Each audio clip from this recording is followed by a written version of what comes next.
Good morning, everybody. Good morning. Welcome to our first panel. I am Dan Fiorino. I'm director of the Center for Environmental Policy in the School of Public Affairs. We have been working with the law school, with Amanda Leiter in the law school, to develop this two-day program. So yesterday we had our first day, and we at School of Public Affairs were the lead. It was a collaborative effort, but we were more the lead, and so the law school is more the lead for today, and it's a terrific program. So I would like to welcome you to the second day of our program. So the idea here is to think about EPA and the future of environmental protection.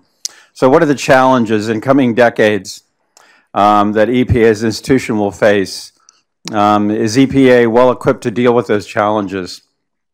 What kinds of capabilities or skills or technologies will be important, or relationships in designing the EPA of the future? So this morning we have two parallel sessions. So this is the session on White House coordination of federal environmental policymaking, which any of us who have been in the federal government know is a really critically important task. And I'm going to introduce our moderator, Bridget Dooling, who's a research professor at the Regulatory Studies Center at George Washington University, which I've been told is another university in the Washington area.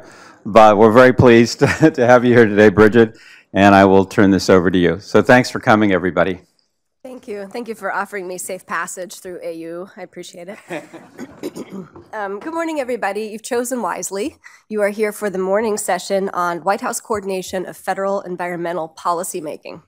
I'm Bridget Dooling. I'm a research professor at the university down the street called George Washington at the Regulatory Studies Center. I joined that last summer after over 10 years as a policy analyst and some other roles in the Office of Information and Regulatory Affairs, an office we'll talk a little bit about today, which goes by OIRA. As you're probably aware, many different federal agencies play a role in environmental policy. On our panel today, we'll talk to former senior officials from the White House Council on Environmental Quality, which we're going to call CEQ, and OIRA, about the White House role in coordinating federal environmental policymaking across these different agencies. And we have a fun and informative lineup for you today. So let me share a little bit about each of our panelists. Brenda Mallory is Director and Senior Counsel for the Conservation Litigation Project. She served as CEQ's General Counsel. Welcome, Brenda. Howard Shalansky is Professor of Law at Georgetown University, another small university in the DC area, and partner at Davis Polk and Wardwell. Howard served as the administrator of OIRA. Welcome, Howard. And Erins is a partner at the CGCN Group. He's a former senior counsel at CEQ and policy analyst at OIRA. Welcome, Erin. So rather than set formal talks, our plan for the morning is to have more of a discussion within the panel, and we'll use the balance of our time together to engage with you in the audience. We have a mic up front, and I'll give you a cue when we're getting ready to call for some questions so you can get ready. Let's go ahead and get started. So Brenda, could you start us off by describing CEQ's statutory goals and its process, and also tell us a bit about your former role at CEQ? Yes, thank you. So first of all, I'm so pleased to be here. Having spent yesterday with this group, I just impressed by the richness of the discussion that we've already had, and sort of looking forward to what we find today. I was at CEQ in 2014 and came in after spending 14 years at EPA. And so that was very important ways sort of set the stage of my showing up at the White House. Stepping back on the CEQ authority, CEQ was created when the National Environmental Policy Act was promulgated. And the National Environmental Policy Act, as I think this room knows, was really an important, is referred to, in fact, as the Magna Carta of environmental law, because it sort of set the notion that there was a national policy in which federal agencies would give priority or consideration to environmental issues as part of their decision making.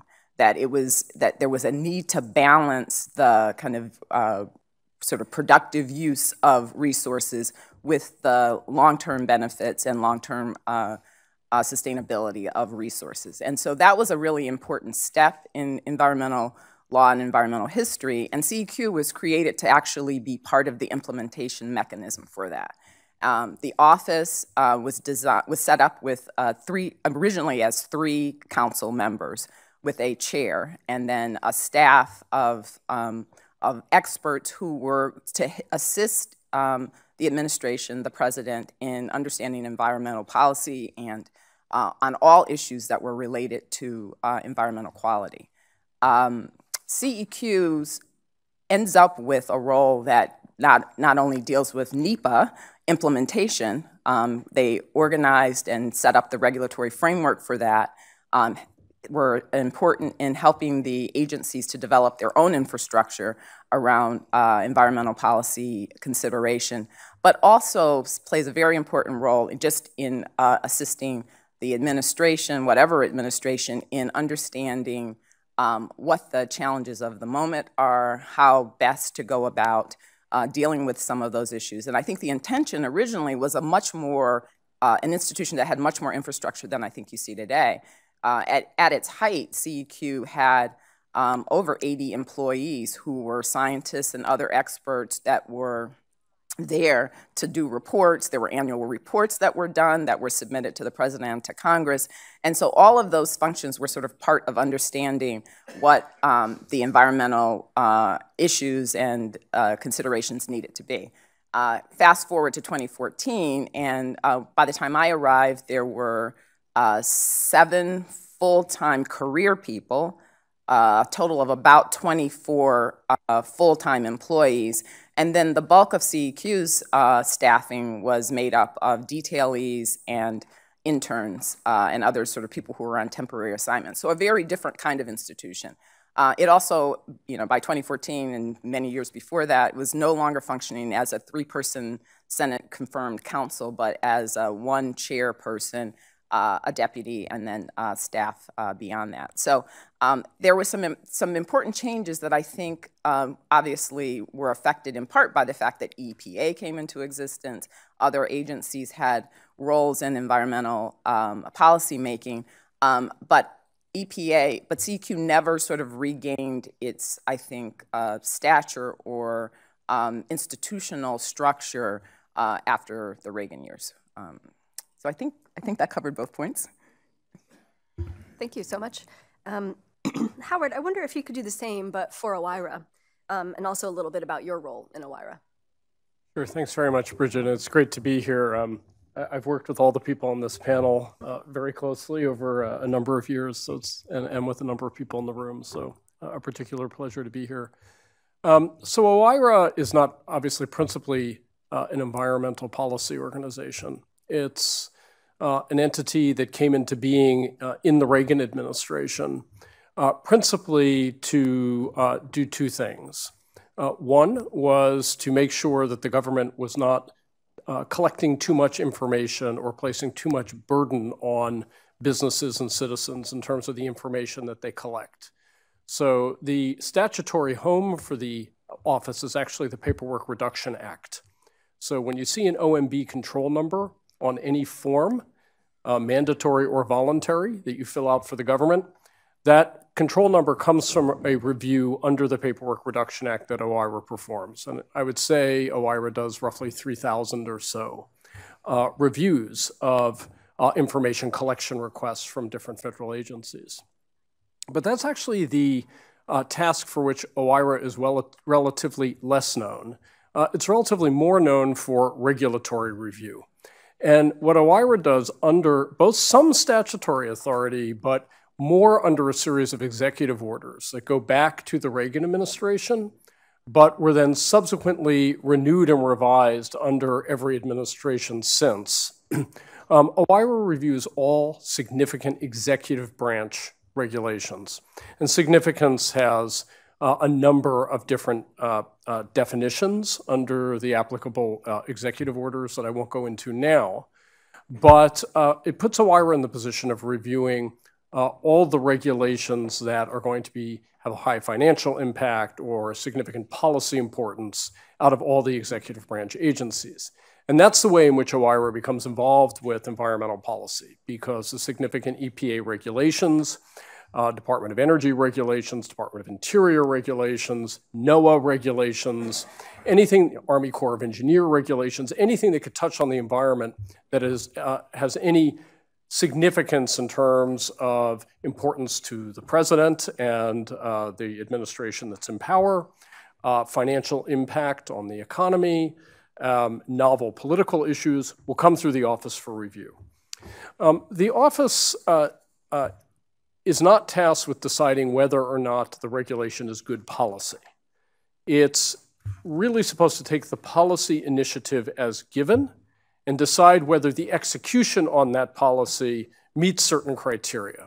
So, for example, President Obama gave a speech in June of 2013 at Georgetown University, also here in Washington, D.C., where he outlined a very ambitious plan for reducing greenhouse gas emissions and set a policy directive to EPA to issue regulations that would do that. OIRA comes into being once the EPA starts to promulgate those rules and has developed a proposed regulation. That rule would go to OIRA for review.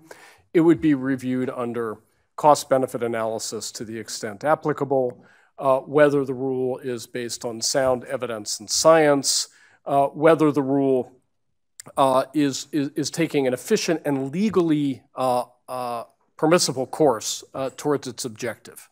Now, OIRA is an office of 45 people, so it can't do all of that itself. So a lot of the legal review, regardless of who heads the office, is largely outsourced or crowdsourced, if you will, to White House counsel's office, the Department of Justice, the General Counsel's office at the applicable agency, Brenda Mallory. All of these people would be brought into a serious discussion of the legal basis for the rule. Similarly with the science, that too gets somewhat crowdsourced. We had tremendously skilled people in the natural resources branch at OIRA, but they can't do all of the analysis themselves, so they would have the relevant experts at various executive branch agencies who would have insight into the policy, comment on the rule, and go back and forth with the agency on the formulation of the rule. The other role that OIRA plays is the role of, I would say, traffic cop. There's only a fairly narrow pipeline for significant rules to come through at OIRA. The natural resources branch might have 10 people at a given time working on a set of rules. And if simultaneously one has clean water rules coming through, greenhouse gas emissions rules coming from EPA, ozone rules coming from EPA,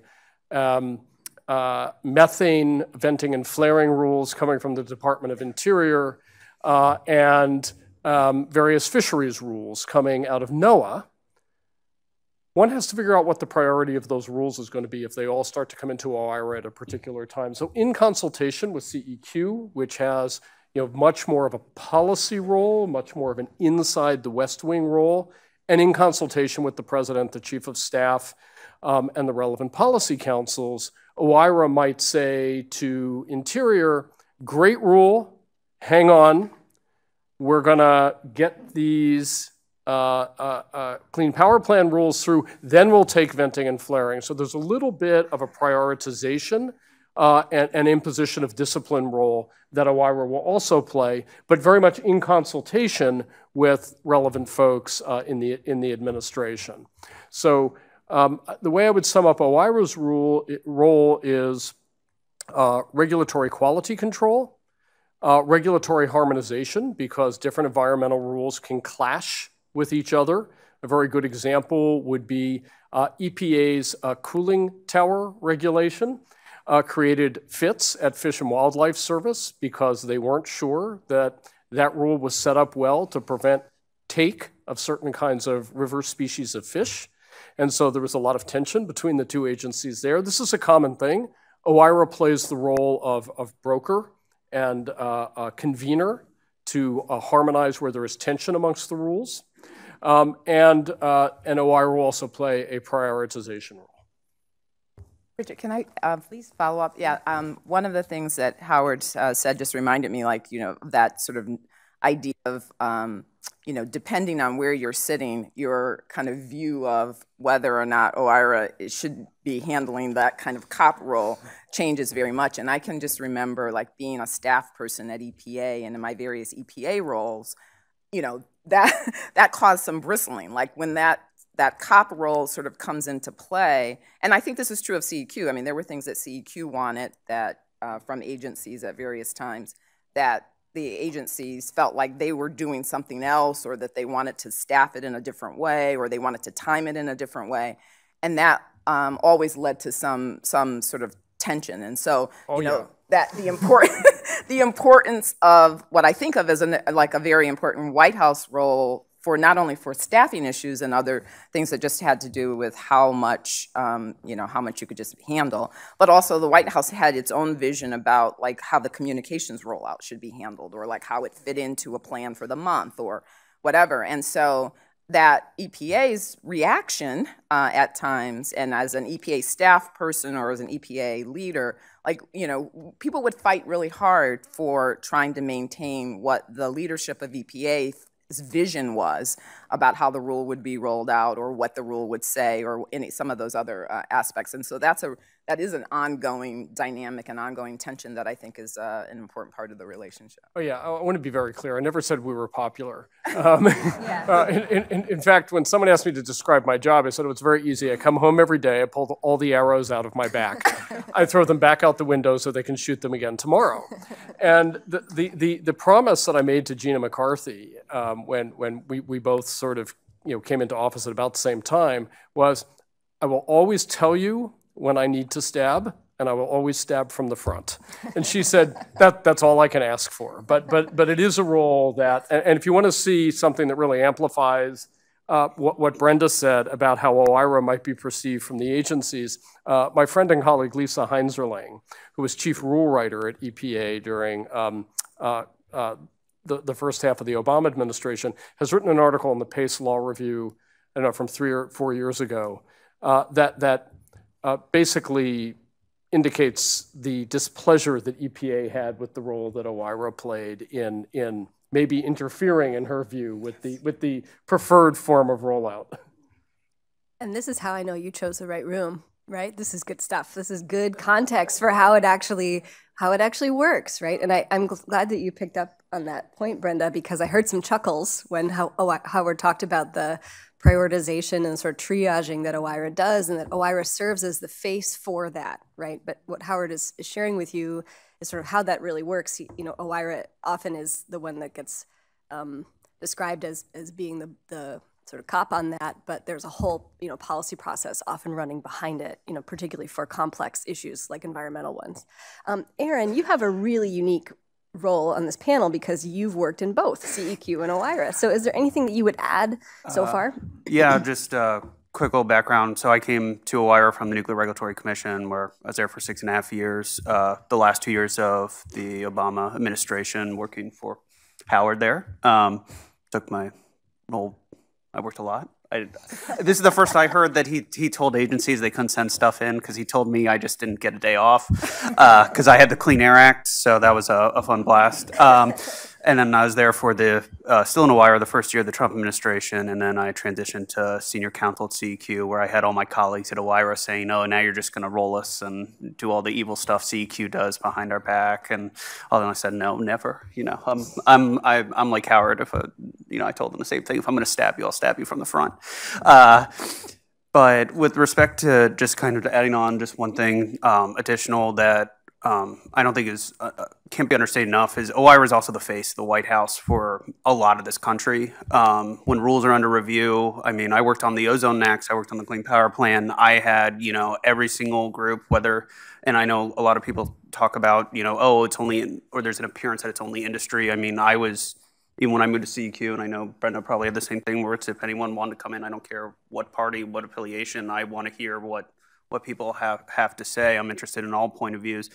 I mean, there was for the Clean Power Plan and Ozone Next, I think each of those I had over 50 meetings personally with members of the outside, environmental groups, industry groups, all sorts of groups. I know my colleagues have also had a lot of meetings, and we are really just, a lot of times it's the only interaction that the people have with the White House. And so, I mean, it was something that I know everyone else takes very seriously as, you know, we are representing the White House to a lot of people who care deeply on these issues.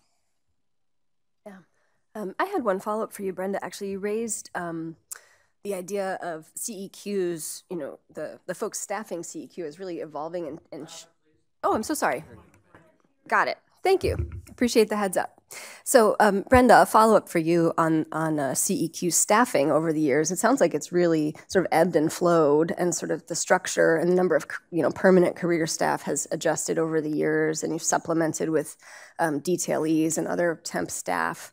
I just think of that in contrast with OIRA, which is largely career staff, and I just wanted to raise that as a topic in case anyone has a reaction to how that plays into the different offices and their characters and their processes. Yeah, absolutely. And I actually, when, you know, one of the things we're going to get to is just about things that could be improved, and in my mind, that's definitely a thing that can be improved, because I think the role that CEQ plays within the White House is really important, but the only way to be able to play it effectively is to have the resources, just like with the agencies, to have the resources to really dig into some of the issues, even with the support of the, you know, agency leadership and science experts and other legal folks. You can only take in so much, and so I do think that it takes away from the importance of having that sort of continuity within an entity that understands like what happened even in the last administration. I think that's something that OIRA has and that OMB in general has, and that EPA, for course, is full of, is you understand basically the trajectory of an issue and how it's evolved. And how long would folks come to CEQ? So it's ridiculous.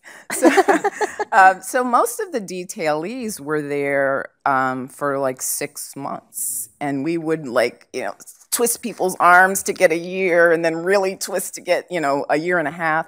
But like if you're in the middle of an initiative, and this was a frustration that I know agencies expressed, that you'd be working with somebody on something, and then they're gone, and then there's a new person from within that same team trying to do it, and they're picking up the issue. They don't, you've already resolved in your mind a bunch of things in terms of how a particular issue is going to roll out or to be developed, and now there's a new person that you have to start all over with, and so that's a very sort of frustrating place to be for both entities. And I do think that there was a goal, certainly during my time there, where there was a greater use of like IPAs, which means something like intergovernmental personnel agreement. But that allowed for a longer period of time as opposed to a traditional detailee situation, and so that was a way to try to accommodate it. Got it. Okay. Any other follow-ups from the panel on that? I just wanted to add to what Brenda said. The CEQ budget is $3 million, and I think it's been the same $3 million for 20 some odd years. So I mean, and OIRA had the same issue with budget. It turns out Congress doesn't like to give the White House more money for various reasons, regardless of the presidency. But yeah, I mean, that's something that we talked about as well, was just, our operating budget hasn't even been adjusted, and CEQ wasn't even adjusted for inflation. So it's, things are getting more expensive. There's travel, there's everything. So it's a very small operating budget. Okay, thank you. The next question is directed to all panelists. And in your experience, and citing examples where you can, what works well about the current CEQ and OIRA processes? In any order.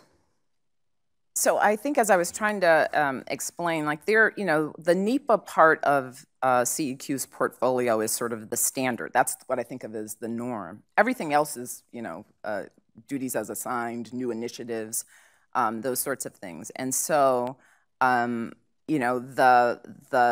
NEPA part has some regular order to it that includes, I think, tools that are important in other areas. Like, for example, the NEPA program does regular meetings, I call them convenings, with all of the NEPA leadership at the agencies to use that as an opportunity to kind of elevate what are concerns that the agencies are having with implementation. Are there ways that CEQ can help to, through guidance or through other,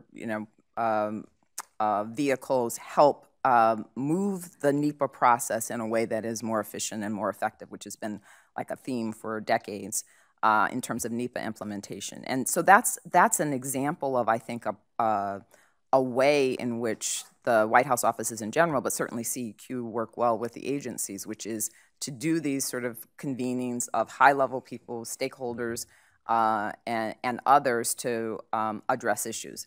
In the special areas, like, there's a task force that's created intentionally to evaluate an issue, like illegal fishing was one that was a big thing during the Obama years. It started out as just a series of meetings where CEQ was bringing in both the agencies as well as stakeholders in the fishing industry to talk about like what some of the issues were. There had been, obviously, illegal fishing had been identified as an issue of concern, and I think there was a desire to understand from the agencies and from the stakeholders what that meant, what kinds of processes already existed, and whether there were some changes or revisions that would be helpful. That then led to a task force, and the task force does what I think a lot of the executive order and PM presidential memos that are directed from the president are helpful in doing, which is it creates a structure around which activities can occur. A steering committee is created, a schedule is created, a deliverable on reports and whatever. And I think that's an important White House function that,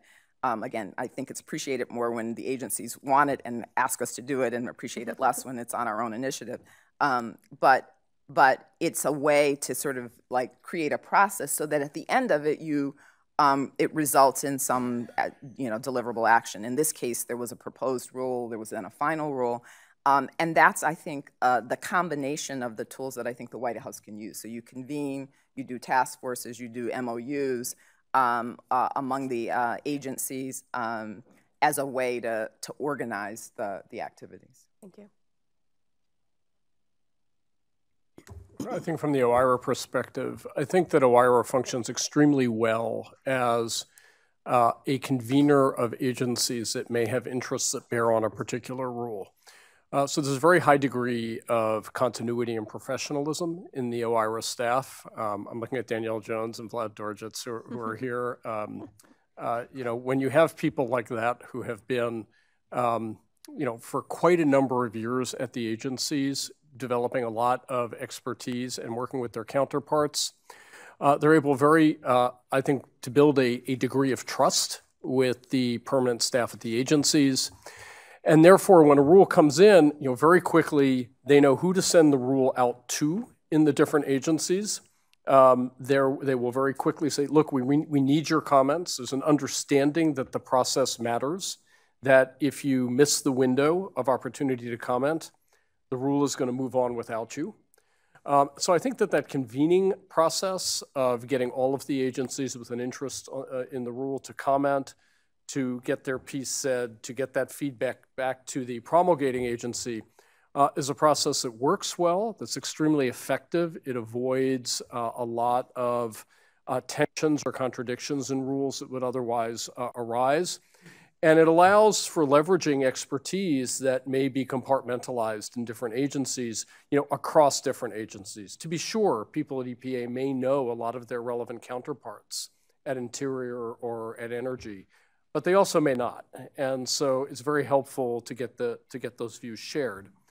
I think where the process sometimes runs into tension is when one moves beyond process and commentary from experts around the different agencies into specific substantive disagreements that OIRA might have with the agencies. And I think that's where some of the frustration that Brenda alluded to might come in. And it's very understandable. You have an executive order with a set of criteria. You have experts in an agency who've been working sometimes for years, but at least for months on a rule.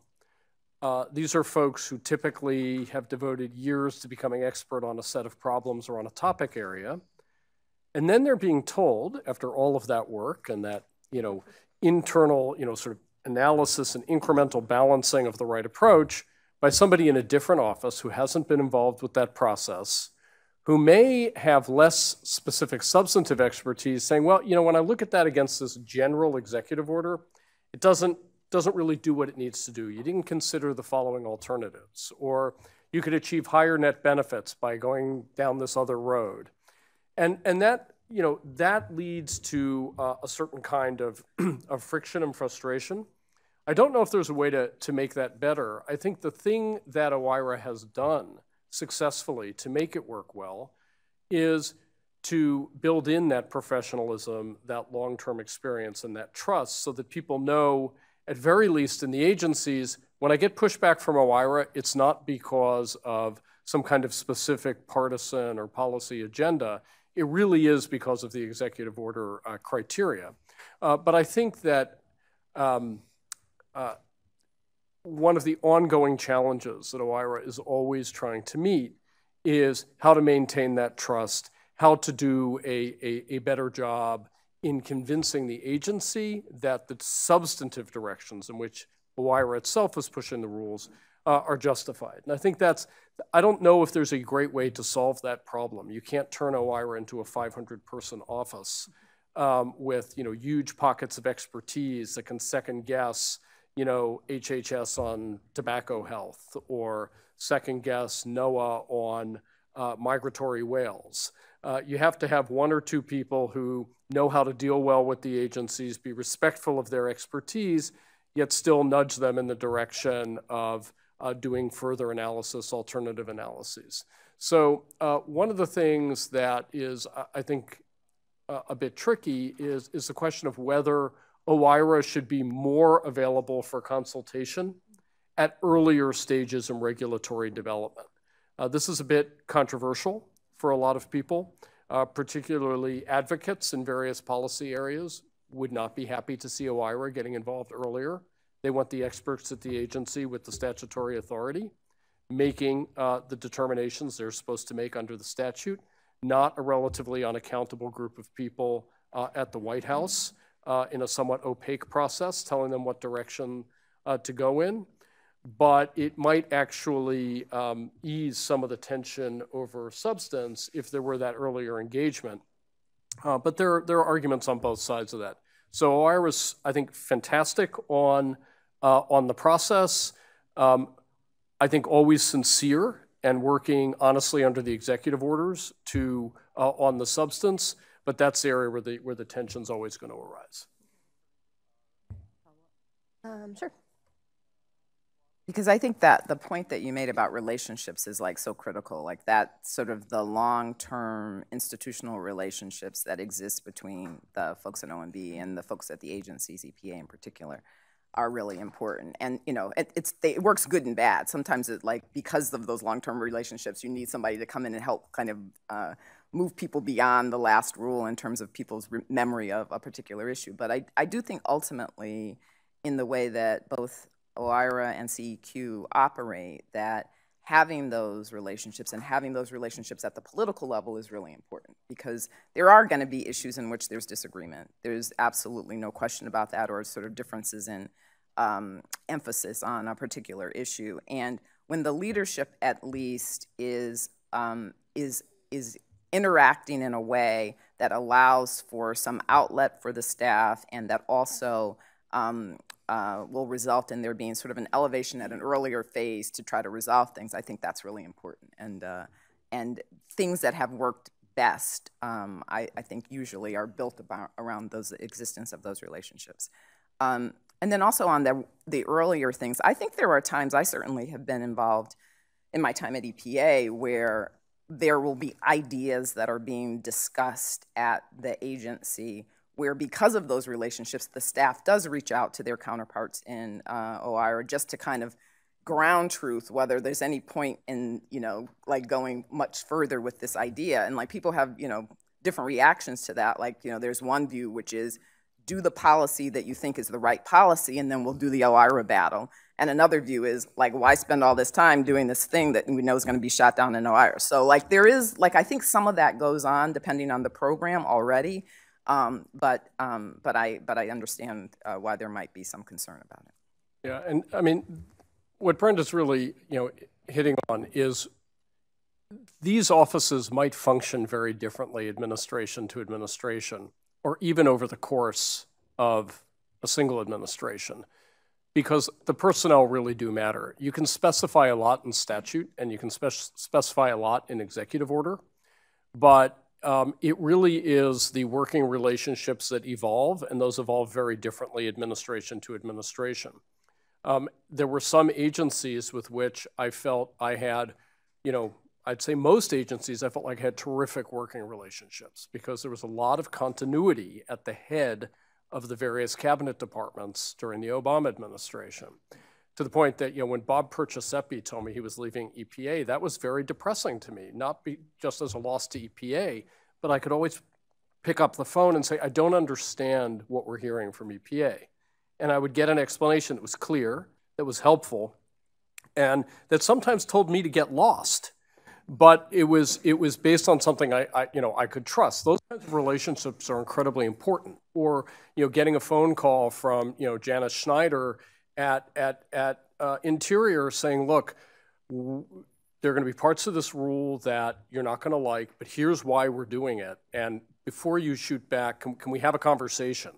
Those kinds of relationships will affect how any of these offices work. And it's not clear that those are always going to, the OIRA might have the same wonderful staff, but if everything at the top has very different set of relationships, the office is going to work with, very differently administration to administration. What's remarkable is that over really going back into the Reagan administration, all the former OIRA administrators are all friends. We all talk to each other. We all, I talk to my counterparts from Republican administrations often. I think John Graham was a fantastic OIRA administrator, upheld the values of the office, was extremely effective in his administration, was well respected by cabinet heads, not because he did what they wanted, but because even when he didn't, they understood why. That worked well because of the way those relationships worked. So to me, one of the most important things for the success of OIRA is keep the professionalism of the staff, maintain the working environment and the value of the work so that you keep wonderful people there. But also, the administrator has to be set up in a way to have successful working relationships with the rest of the administration. And one thing that I will note that is key, and that I think has carried over across most administrations, is that there never be an end run around OIRA on disputes over rules to the president or the chief of staff. To be sure, there's an elevation path. And on a handful of rules, we did wind up sitting around a table with the president who would make the call. More often, it would be sitting around the chief of staff's table. But even more often than that, when there were serious disputes, the chief of staff would say, why am I hearing about this? I don't want to hear about this. Go back and work it out. Setting a tone of it being a failure for things to have to elevate. And that meant that cabinet secretaries, deputy secretaries, office heads, and the OIRA administrator and the staff of OIRA realized we have to sit down and work this out together. We better learn to play well together. So there was a management component from the top of any administration that's going to affect how well OIRA or CEQ can do their jobs. That's fair. Erin? I can just add on a couple things, mostly because when I was in OIRA, it was more of a you wait for the rule to come in kind of interaction. And then I moved to CEQ where I expanded to basically the whole energy and environment portfolio. That was fun because we do not have the large staff that they had in the last administration. But all you were doing was doing red X's, right? Yes, that's it. Yeah, that's it. But I then started getting engaged much earlier. I mean, kind of as Howard said, it's a relationship game. I have a lot of friends at the political and career level at the EPA and Interior. Like, there's not been a single person that I think is malicious across any administration. I told Bridget I was going to mention that, like political or otherwise. I don't think it. I mean, everyone's trying to do what they think is best for the country. But being engaged so much earlier, what ended up happening a lot of times was I'm not an expert on Clean Water Act, but hey, I'm involved earlier, and I wanted to help OIRA get involved earlier, so I would go to like Vlad, or if I was dealing with toxics, I'd go to Danielle and say like, hey, I'm hearing this. Like, I know this isn't your official review time, but like, is this crazy?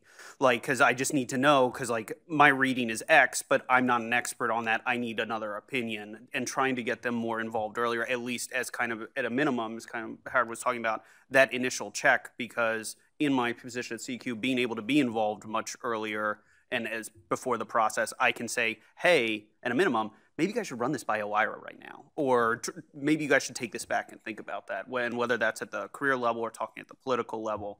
But you know, we talk about what, you know, Bridget asked about what's the great parts about the process. A lot of the great parts of this current process are things you don't ever see because they're not problems. I don't know what the capture rate of the White House is of all rules, but I assume it's very, very, very high. And the fact that all these rules, significant rules, are going through OIRA, are going through the White House before they are made public, it's just something no one realizes unless something doesn't go through it. But it's all those things you don't realize, is what I'd say like the great processes are. Got it. All right, thanks. And we've covered some of this already, but turning to some of the challenges, what do you think could be improved at both CEQ and OIRA? I mean, there's a couple things. One is clearly on the government-to-government level, I believe earlier engagement is always better, because it should be a collaborative discussion. I know there's some EPA people in here, either current or former, who when they hear OIRA, they go, God, those people. But it should be it should be a more collaborative process. I do think you know that's a better way to do things. I understand as someone who wrote rules at the NRC, working on rules for years, and then in 90 days having another person telling you that everything, kind of what Howard was saying, you didn't know what you were talking about for the past years. And so, I mean, I strongly believe that, at least from a government to government level. The other thing that I'm a big proponent of is removing the black box mentality kind of in OIRA. I don't think it's necessarily good that the public doesn't have a great mentality of what OIRA is and isn't. And a lot of times, by the way, OIRA gets blamed for a lot of stuff that's not OIRA. If anything gets held up, it's OIRA's fault, even if it's other agencies or other reasons. But I think that it just would be generally better for OIRA as an institution, as well as to just be a little, you know, for people in the public to better understand what is actually going on within the what people call the black box, or, you know, I sent to some of my friends, the congressman called us well, OIRA, not me anymore, the trolls at OMB, just to get better explain what actually happens and give the public a better understanding of why this is beneficial. So, Erin, do you mean in general, or do you mean with respect to, you know, particular reviews? I think that in general, it would be helpful. I think just as much as you can uncover, I'm not saying give people the early, I know there's been discussions about like, oh, the public should just get the rule publicly when OIRA gets it. I don't think that's a good idea. I mean, I'm not necessarily saying all the pass back between agencies, the deliberative process being made public. I just think more of what is actually happening inside this black box. Mm-hmm. The White House in general, I think, is thought of as a black box. I mean, at CEQ, no one really understood other than NEPA. They were like, oh, what else do you do? It's like, oh, actually, we do all this other stuff that was Brendan just talking about. It's like, oh, well, how do you do that? And I just think like better education is really beneficial to both the strength of OIRA and just the strength of the White House and good for the country. So. Very good. Other challenges you'd raise? Yeah, so I already mentioned the one about staffing, which I do think from an institutional perspective for CEQ would help the agencies that come to CEQ for help as a really important one. Do you think it's like an order of magnitude more that you're looking for, or just on the margin? Like, what do you think makes sense? What's realistic? Like, what can you really achieve? I would say get as much as you can. Yeah. I think Erin's point about that no one's going to give a lot of staff to a White House office is a true point. So I mean, better than 25. Better than 7 career. Like that would be of great assistance. I think also during my time at CEQ, we didn't have a chair. And so I think it's just really important institutionally for there to be a chair of CEQ who is Senate confirmed, who is able to participate in the conversations across the agency in the same way. I mean, I think we treated Christy Golfus, who was the managing director, as much as possible as someone who was the leader of the institution, but it's not the same. I think there is in government, there is just and I don't know if it's at the staff or at the level of the Senate confirmed folks, but I think people don't feel like they have to treat as seriously things coming from someone who is not at their level. And so that's, I think that's important. Glad to see there is a chair now. The other thing, just as sort of a follow-up on the conversation yesterday about public-private partnerships, which I also think are really important. The Obama administration, I think, invested a lot of time in also trying to encourage the development of such partnerships. I think we probably are at a point, although someone also said yesterday that there's not going to be any statutory changes.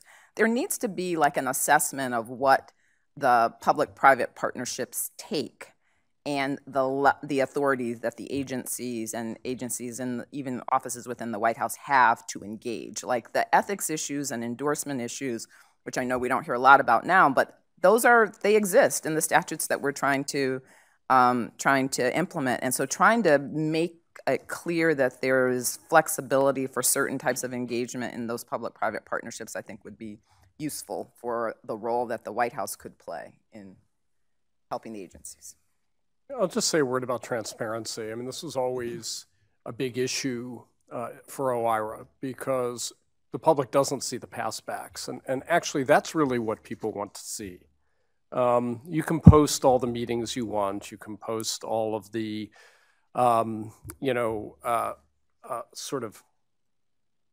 rules once they've gone through all the passback process. I think what people really want to see is what are the changes that are occurring in progress back and forth between OIRA and the agencies.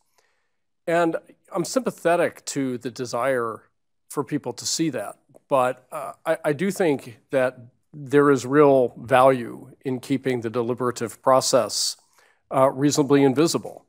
A number of things would happen if you opened up the back and forth between OIRA and the agencies to sort of constant scrutiny, such that every passback was visible.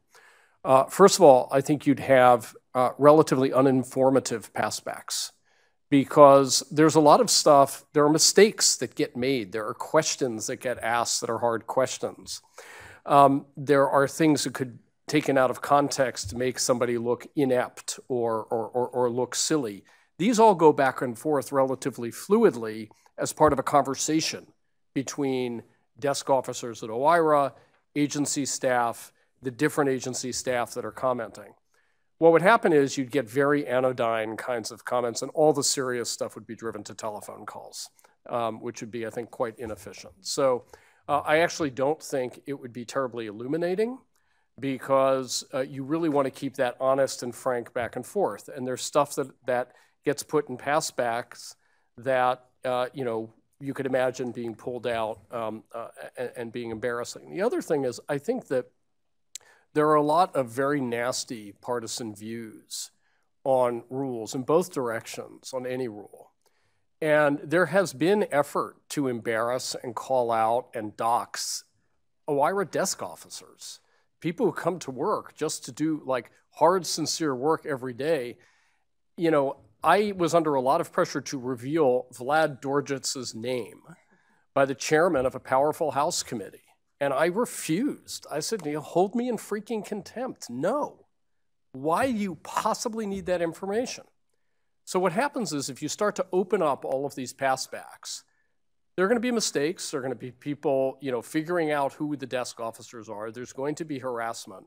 This is actually a real thing. It actually happens on a lot of the more heartfelt rules. So I don't think, again, that's just be more reason that you create a perverse incentive structure if you open up the deliberative process. The other thing I would say is this, is that, I do think when it comes to the changes in a final rule that don't go back out for comment, some kind of summary of the major changes, which is something OIRA is supposed to provide, I think that should be provided. Here are the major changes in the final rule, because the public doesn't get to comment on that again. On a proposed rule, public gets to comment on the proposed rule. They get a black line of the, you can get a red line of the rule as it came in and the rule as it left. Where the particular changes come from, I don't think is particularly helpful. And if we had to label those, a lot of the agencies that do comment very candidly on other agencies' rules wouldn't, because they don't want it to be known this came from EPA or this came from energy.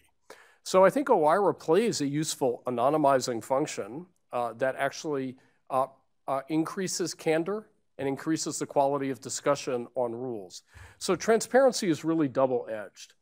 There are certain things I would like to see OIRA do that would increase the transparency.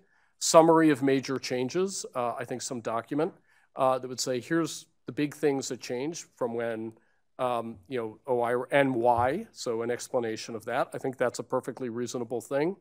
I think it's perfectly reasonable for OIRA itself to post, as soon as a rule goes back to an agency, the red line of the rule as it came in against the rule as it went out for public comment. That's something we're supposed to provide when asked. I actually wanted to just go ahead and post it so that we, why make people ask for it and go through some process and wait 2 weeks? We have this. Let's have it and post it on the website. For a variety of reasons, that met with a lot of opposition from some of the legal folks around the administration. They thought it would provoke unnecessary lawsuits. It would make it easier for people to find things to challenge.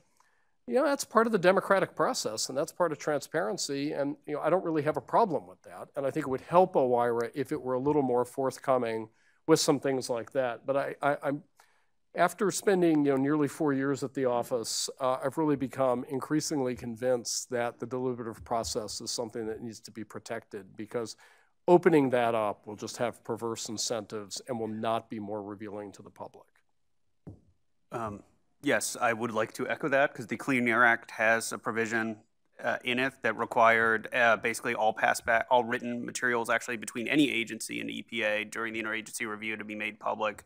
So I spent a lot of time going through agencies' comments who sent it to me to put it in an anonymized form so that we actually could provide that type of protection of people making comments. But it was very onerous, and then because what you end up happening is on both sides you have people who will dig through those because it's all public and then say, oh, look at this comment, look what the White House did. And by the way, because it's all anonymized, it's look what OIRA did, look what OIRA did. And that's part of the job at OIRA, unfortunately, is you take the arrows and be like, yeah, that was me. And, I laughed at them when I was no longer at OIRA because I knew a lot of these comments weren't them when they were getting blamed, because I got blamed a lot when I was at OIRA for these comments. But I mean, it is tremendously onerous, and it drove people to calls. I mean, it has done that, and like all my other colleagues who didn't work on the Clean Air Act were like, "Oh no, we just sent them over." I was like, "Oh, that's a nice time that I get to spend." So I just wanted to echo that. Like, I strongly agree with that. Yeah, really unique process for those rules. Yeah. Brenda mentioned the importance of confirmed leadership at CEQ. OIRA currently has an acting administrator. I wonder if there's anything to say about the importance of confirmed leadership at OIRA. I think so. I do think it's tremendously important because of exactly what Brenda said. I mean, first of all, you learn something going through the confirmation process, which is that you meet a lot of people up on the Hill. You do visits around to all the Senate committee members who are going to vote on you. You also meet the folks who are going to be on your oversight committee on the House. That's actually a very useful thing. You want to have those dialogues. It's good to know the people up on the Hill, to have those contacts. And you are viewed differently by others in the administration who have gone through confirmation if you have gone through confirmation yourself. And I just think that, an acting person is limited in time by statute. They are, in some sense, going to have less authority, less ownership of any of the things that they're doing.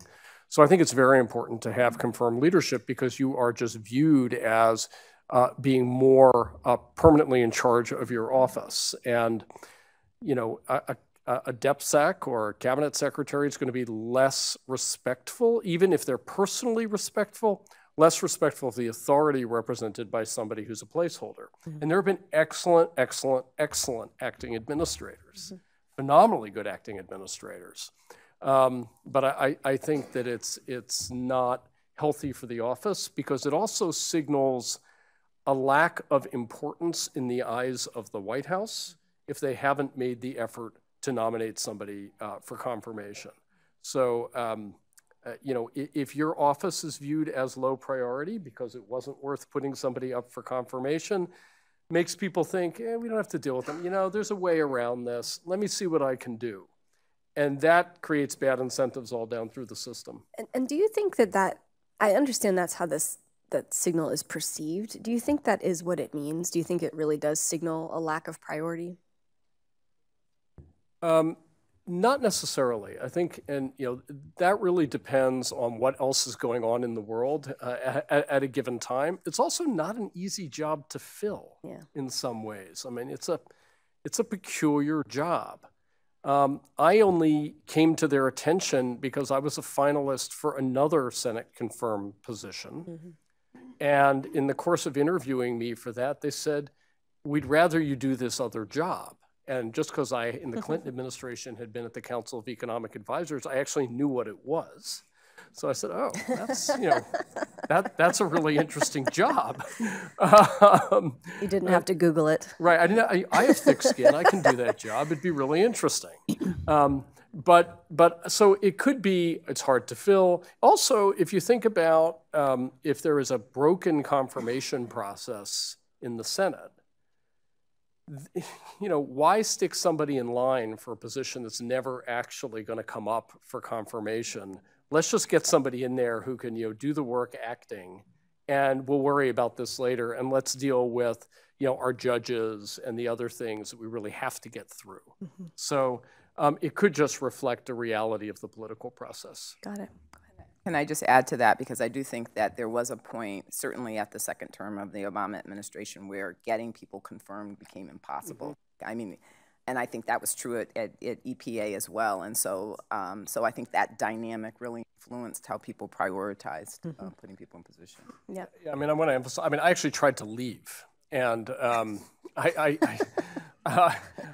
a Sunday afternoon, I got a phone call that I'll just describe as highly persuasive, or from a highly persuasive source that basically said, you can't leave. You know, not that you're so great, but we have zero chance of getting anybody else in the job over the next 18 months, and you've built the relationships. Like, you know, please reconsider, which I did. But it was partly because, you know, there was this wonderful person who I said is waiting just to be, you know, a terrific administrator. They said, you're right, she'd be fabulous. And there's no chance the committee would take her up in the time we have remaining. Tricky.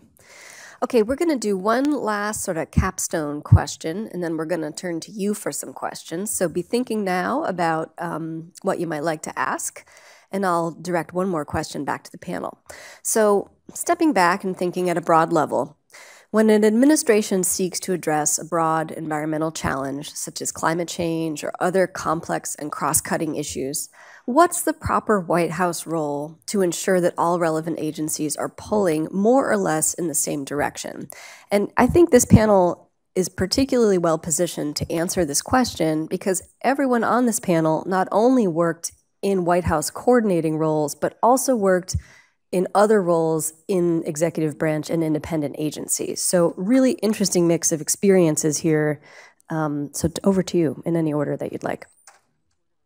Yeah, I mean, I think in describing what I think has worked well, which is that sort of capacity to get the right people in the room at the right time to discuss issues, I think that is what that's certainly what CEQ is meant for.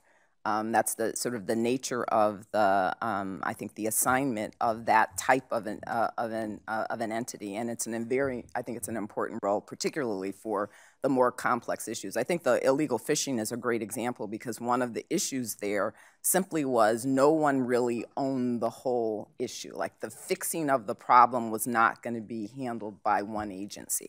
And so anytime you have an issue that really does involve multiple agencies to engage and to put resources into it, that having a way to get the conversation going and try to sort out and arm wrestle about who should do what at what point, I think is really important.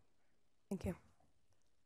I think setting the priorities, I think first of all, just say as a legal and constitutional matter, I think the White House can and should play a leadership role in coordinating the executive branch agencies' environmental policies. And I think that they should have, they should set the priorities from the top and make sure that, okay, what's the list of rules we'd like to get through, the list of things we'd like to accomplish, which agencies have to be involved, and get them all around the table and say, you are all part of this greater overarching policy, and you are accountable. And there has to be accountability for the progress of the rules and an ordering. And we had a priority list. Brian Deese had in his office, basically a list of what were the key rules and how are they moving forward. And all of us knew that if things weren't flowing well, we were going to be around the table there being asked why we were not moving forward. And for that reason, I would say Christy and Brian and Brenda and I were meeting constantly on a whole host of rules and with the agencies. But it's really got to be, it does have to be set from the top. You can't simply say, here's what we want to accomplish, here's an executive order, go forward under your statutory authorities. There has to be regular care and feeding of that process, and it has to be done at sort of an assistant to the president level. Otherwise, it's not going to happen because the agencies will go off and do their own thing. I don't just kind of echo again. I believe the White House does have the authority, they have the power. One of the strongest things that the policy councils have, and that's just even the other, whether it's DPC, NEC, Domestic Policy Council and the National Economic Council, one of the strongest powers they have is the power to convene. I don't think it's good for the public. I don't think it's really good for the country when you have agencies implementing different policies, especially when they're intrinsically tied to each other. I don't think that's good for anyone. And so I just believe very, very strongly that the White House should have a very strong role in both the convening as well as in helping set the policy with the agencies. All right, very good. So we have a mic up front. Please do step up. We're going to play this Jeopardy style, so please do form your comments in the form of a question. We would appreciate that so very much, and I will make awkward eye contact if you testify, okay? So do form a question for us, and so that we can get through the nice line of questions forming. I'd love if you ran the mic, sure. Yeah, okay, so we have a helper who just wrapped. But now you're in line. Okay. We're going with a line. We're going to keep the line. Okay, very good. Take it away, sir. Thank you. Ooh. Just one moment. There we go. At a function which... Nope, still not on. Can you hear me now? There we go. I wanted to ask a question about a function that used to be performed by CEQ, but which is no longer done. And should we have this function in the government? And if so, where should it go? Should it go to EPA or someplace else like the Congress? This is the function that CEQ did in writing annual reports and looking at large issues. So yesterday we were talking about the big issues of transportation, population, water use, climate change. And now we're in that age of big data where a lot of data can be digitized and analyzed in a way that we could not do that back in the 1970s. So some people have argued we need to have an objective, independent view of environmental data, which could be put out for everybody to use, including the private sector in these partnerships, et cetera. So should we have such a function? We don't have it today, I would argue. Can we trust EPA to do that, or would they be seen as not independent? And where should it go? Should we have it, and where should it go? Thank you. Yeah, I definitely think it's a loss, and it's a perfect example of how the CEQ continued to have the obligation to do annual reports even when they didn't have staff. And so it was seen as sort of the relief of a burden when that was taken away, because there wasn't really the staff support to do it. But it is a loss. It's a real loss in having an entity that is looking writ large across the government at the issues that are before us and the kind of the opportunities. So I think it would be a great thing, but you wouldn't be able to get CEQ to do it unless there was staff for that. There was appropriations language that I think reappears that got rid of it. Thank you. My name's Dave Ulrich. I spent 30 years with US EPA in Chicago, and then 14 years working with a group of 140 mayors around the Great Lakes from US and Canada. And I'll preface my remark and question by saying I wouldn't even begin to pretend to know how Washington works, but this has been very instructive. And let me also reassure you that there is a big, diverse country out there that is very interested in a better environmental enterprise in the future. First, a question for CEQ, and then one for OIRA. With CEQ, much of the discussion yesterday was oriented towards maybe a more collaborative and convening and consensus-building process for solving environmental problems than necessarily the regulatory and bang people over the head process, which I did a lot of and enjoyed, actually. But I'm wondering, and the perception, at least from the regions, is that CEQ doesn't have the clout in Washington to really bring people together, with or without a confirmed leader. So is an element of strengthening CEQ more in this role, both within government and outside, in a convening and consensus building role, perhaps something that could be part of the new environmental enterprise? Secondly, for OIRA, the perception, I think, out in the regions is that this rulemaking process is so slow and so long and so uncertain that by the time a rule finally comes out and survives legal challenges, the world, which is changing more rapidly, more dramatically, and more things changing all the time, the rule is almost outdated by the time it comes out. And then, even if it does and is approved... Last, I must ask for a question. Yeah. No, and my question is, do we need to look more towards non-regulatory and non-rulemaking approaches in the future? So, CEQ first.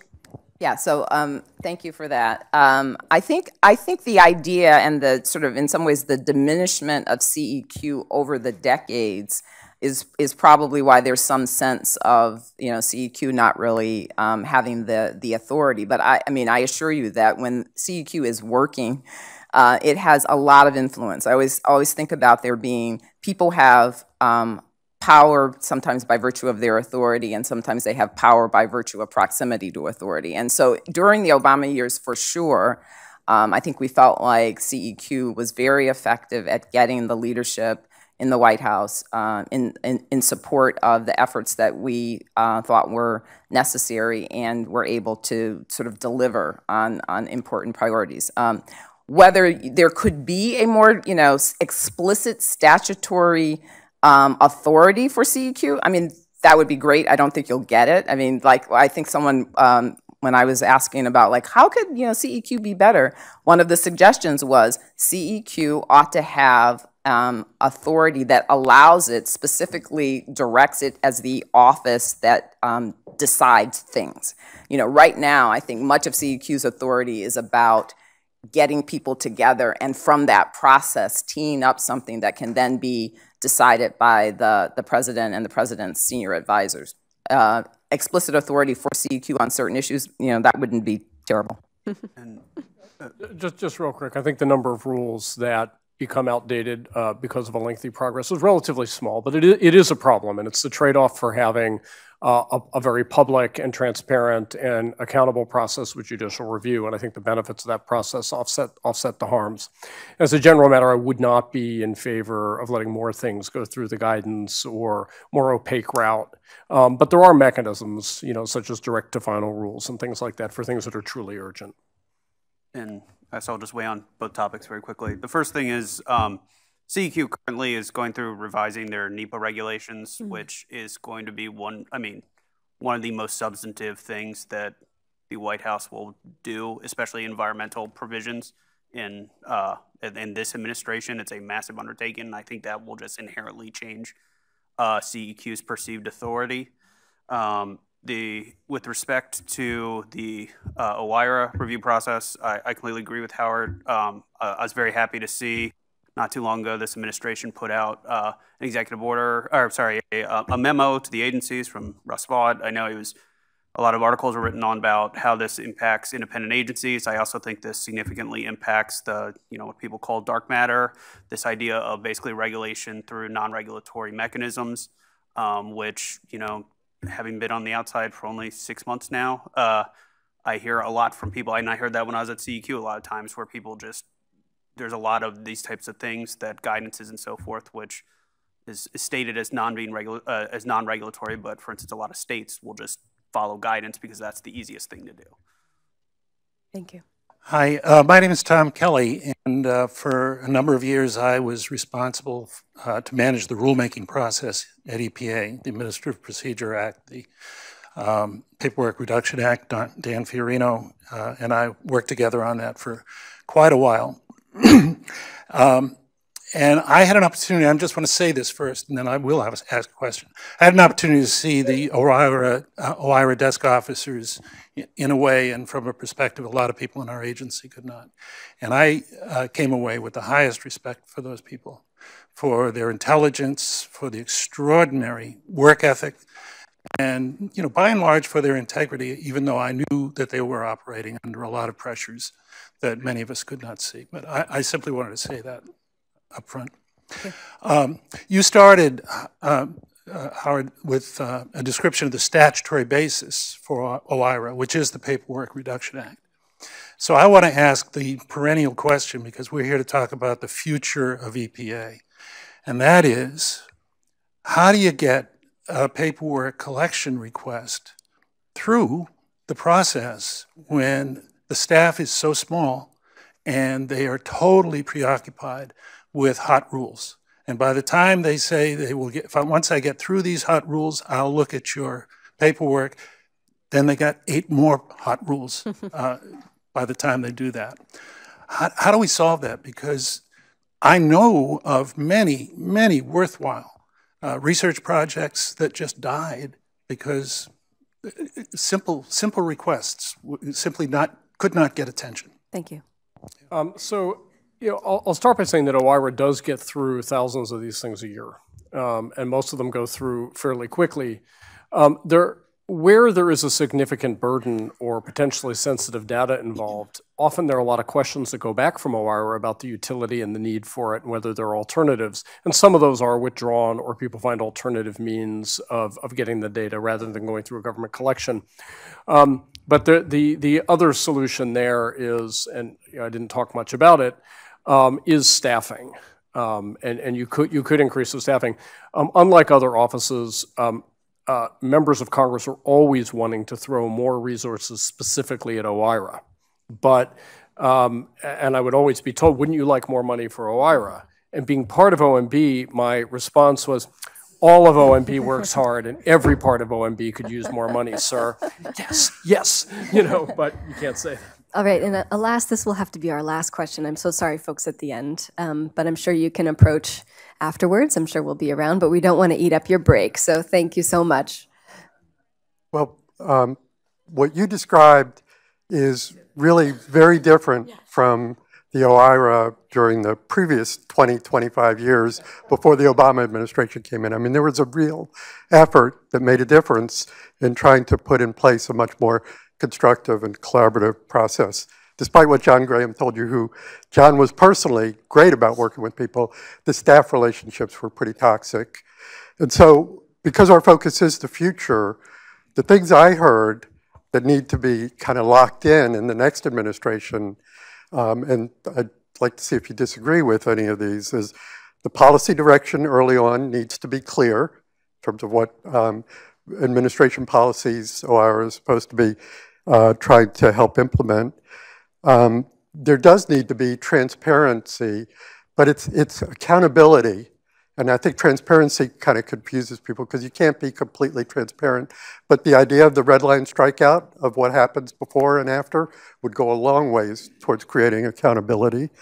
There's never been enough focus on implementation from OIRA. The dirty secret is that sometimes within EPA, we end up reaching compromises on rules that make sense between the Air Office and the Enforcement Office or something, but they don't necessarily mean it can be really well implemented. There's an area where OIRA could play an important role. Early interactions are good because you can flag issues. I appreciate your suggestions, but I do need a question. And then, well, the question is whether any of these are inappropriate for the future. The last one is just this question about how long the rulemaking process goes on.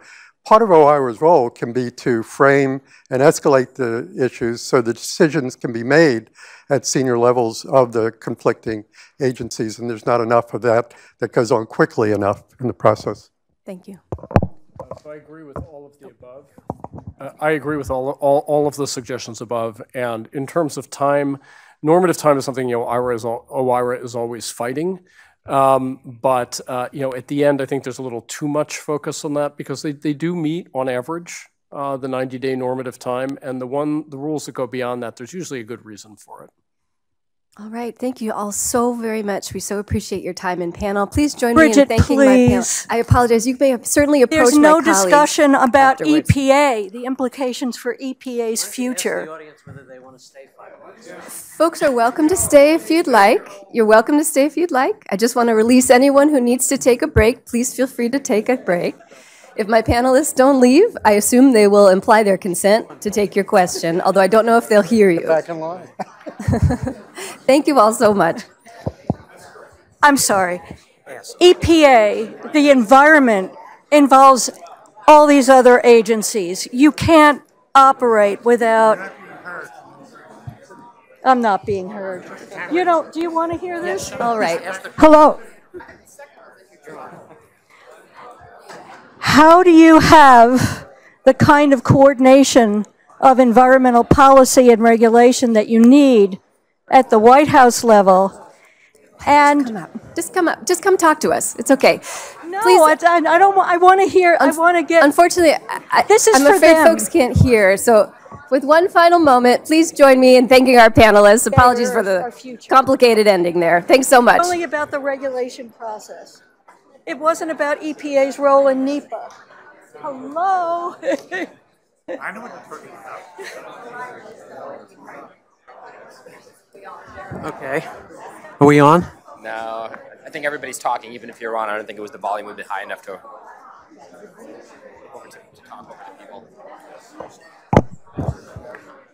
Should have set more time for questions. It was stupid.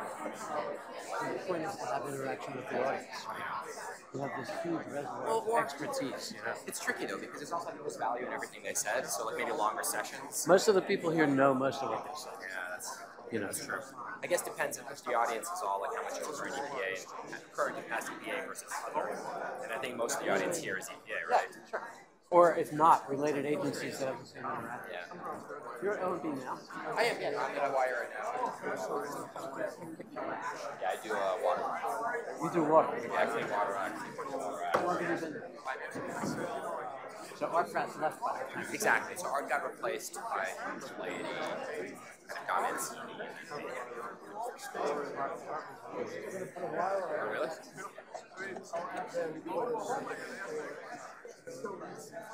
I've heard very a little bit.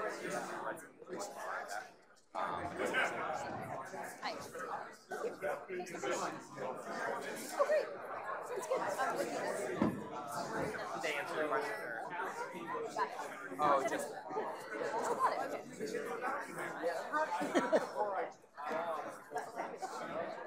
course, we did that on purpose. Absolutely. Very good. Well, good luck at what it is. We're not at the point yet where people are, unless they have a court order requiring that. But they're all recorded. Essentially, FOIA allows FOIA now allows DP.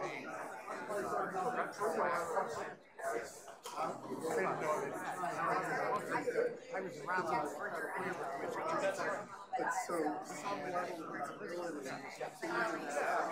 and that's about all.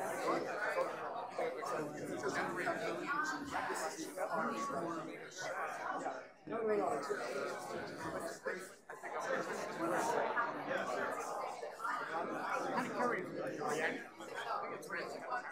Well, I was going to say, he issued an early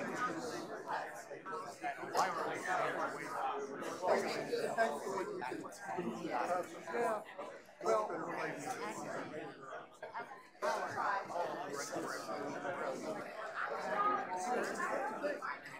that's what it does. I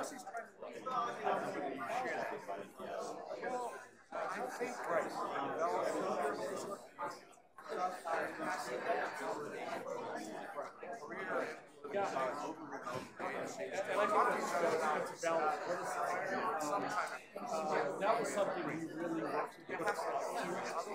And I think to be sure, this was all the ways these things helpful.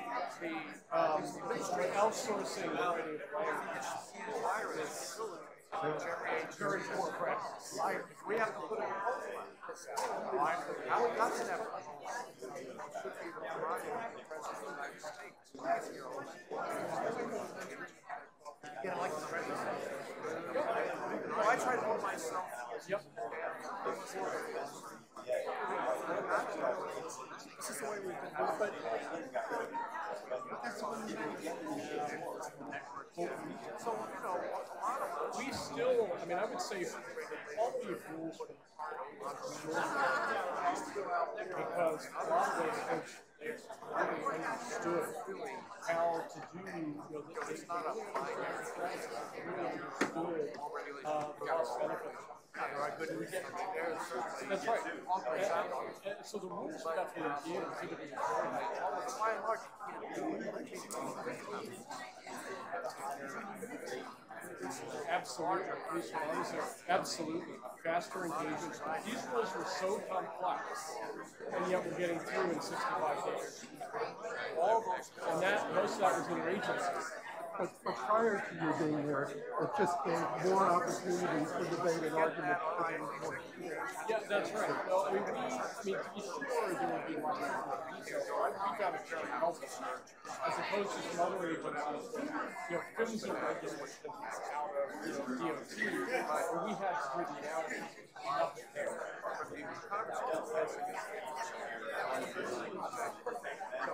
The executive branch just can't go do it. They've got to know the process. Yeah, that's right. So in the George, well, it's true. John Graham. John's a serious data guy. Good for you. I have a lot of regard for him. A lot of disagree with him on the substance of it. He is a straight shooter. So, I was president of the Commission. Fabulous. And I worked. Don't let me interrupt. Go ahead. Nobody really works. One year I was going crazy. Yes. One thing I would have asked this. One of our tasks from drivers keenly aware that they get through the process. The legal stuff typically gets marked out to agencies and justice. But the science piece, what is going to happen to that responsibility with respect to the new science policy, which is really how much discretion does the OIRA have? And then you would have the final piece. It's how it got really I think to get it from in truth, it would take somebody standing up and saying, look, this is contradictory to the executive order. Even if you can't rely on it, we want to see what that other data says. Yeah, that's really a tough thing. I want to come up and congratulate the new Jim. Oh, God help me. I love Jim, but oh my Lord, God help me. Drives me crazy. He is a piece of work. Does he still play the piano? He still plays his keyboard because I still get emails from him. Yeah, we all I had an office. That was good. Thank you, Howard. Yeah, thank you guys. Never been to this office? No, I have not.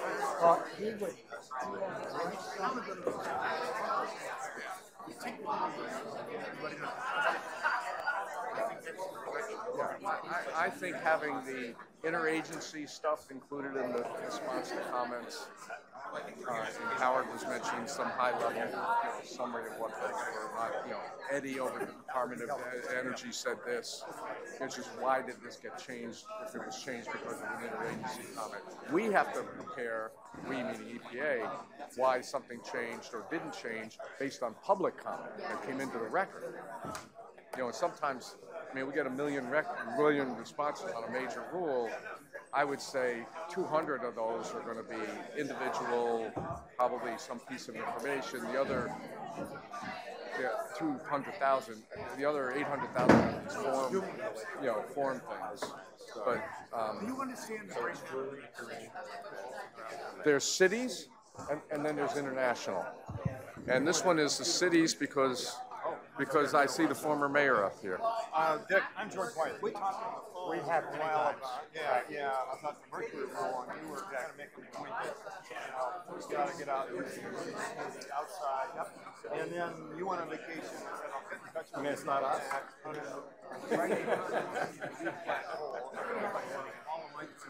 Never really had the conversation about there's nothing about EPA.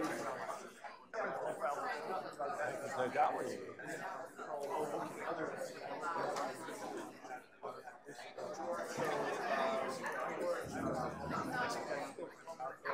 Hawkins. I think maybe it's curious. Yeah. So we may still want to. I'd be happy to do this. And I had very strong feelings. When I was here, Graham came in with the OIRA. Good. Fought for us in time, perhaps enemy. Previous 15 years, wrote the same comment. And it was the one that got me invited. The only time I was invited to have lunch at the White House. And when we sat down, one of my notes said was, you can say it's possible now. It's fine. Why don't you say, you're put the money in right? See what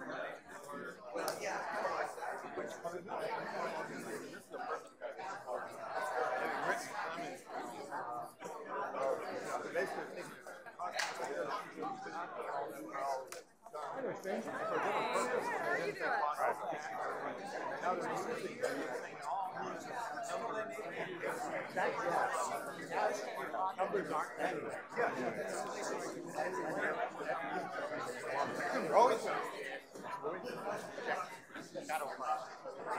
Her youngest son and my son. As long as it's shadow price. My wife, ex-wife, actually worked for Davis. Nobody's going to say that. Both. I was very happy to put that. Okay, I know. One over here, right over there, just when you get there. I didn't mean to interrupt. No, thanks. I just saw there weren't seats here. Okay, thank you. Right, she went with her aunt and mom to River I went with the healthcare side. I only knew vaguely what was going on that. And this stuff.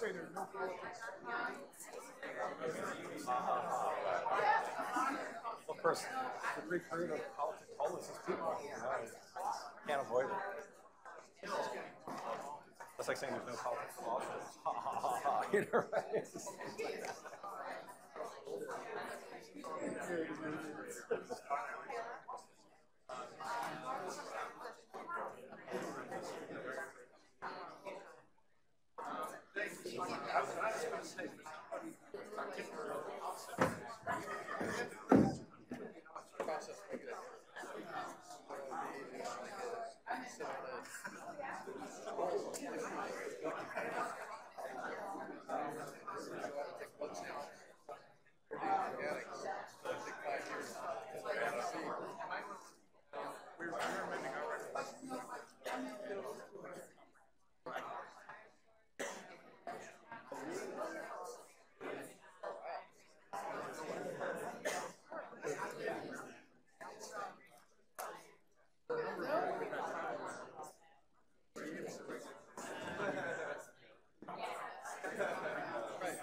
Ingrid's about to bang the triangle. Literally, the triangle, yeah.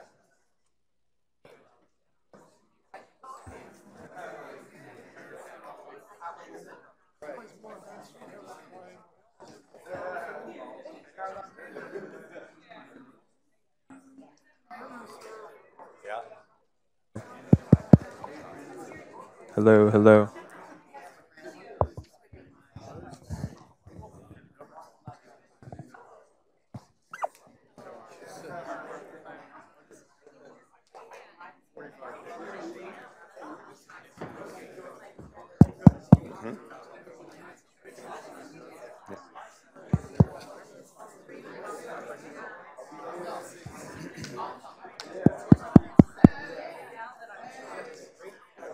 Hello.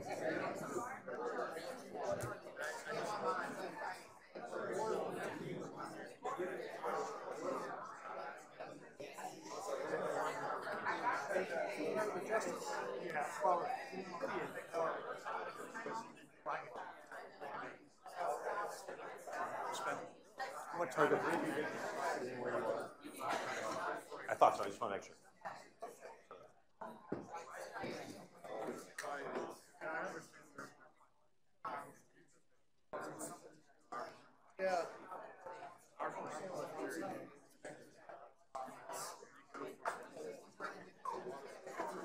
Tony, you're right. It is a xylophone. It was not a true triangle.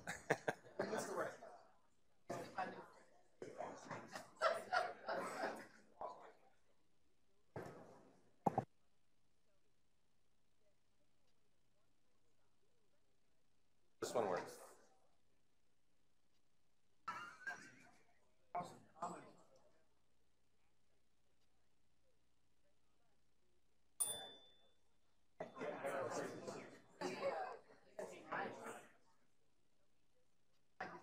Hey, Eric, can you take a picture of the panel as well at some point? Send it to me. Pretty please, thank you.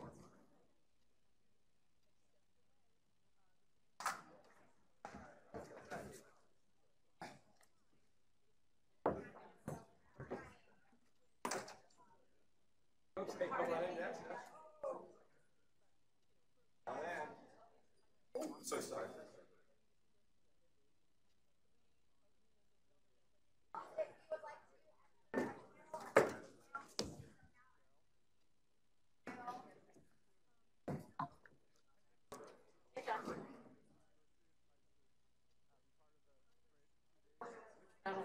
EPA in the cities.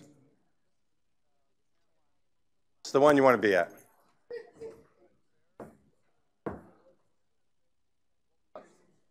Let me sit down one for two.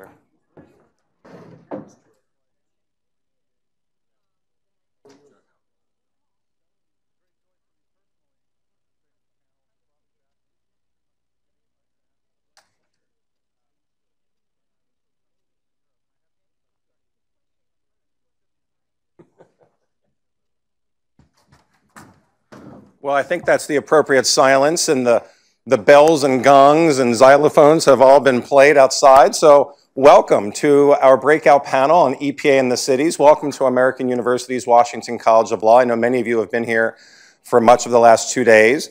My name is Bill Snape. I'm a professor here. I'm also an adjunct, the Assistant Dean for Adjunct Faculty Affairs.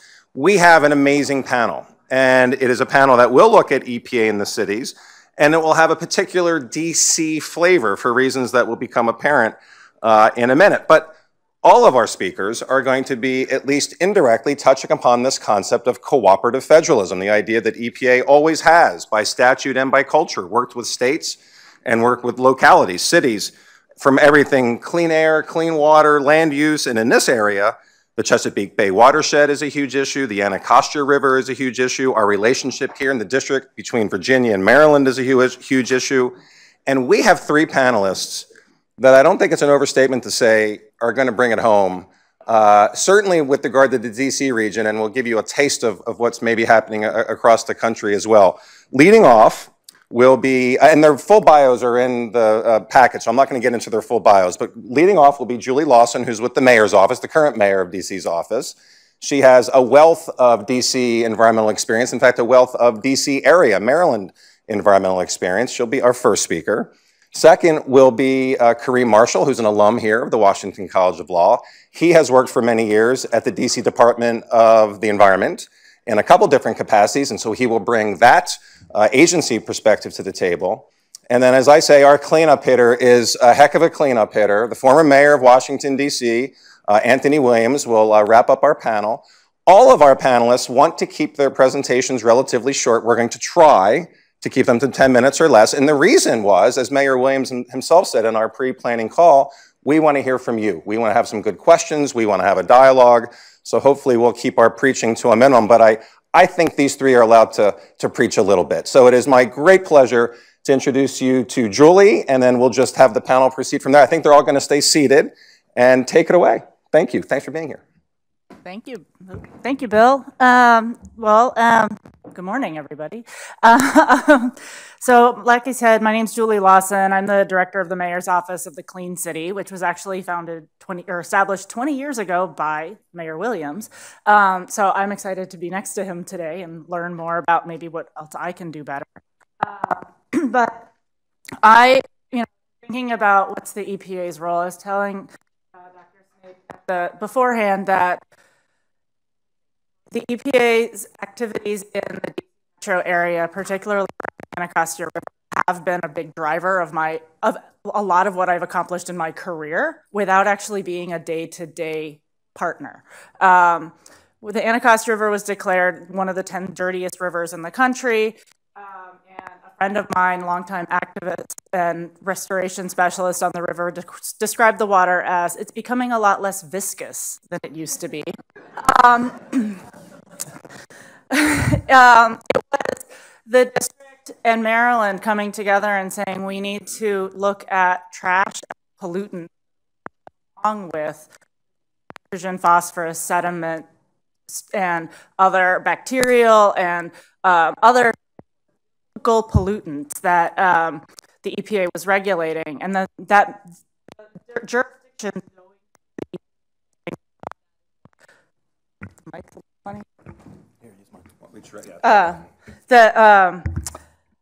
Thank you.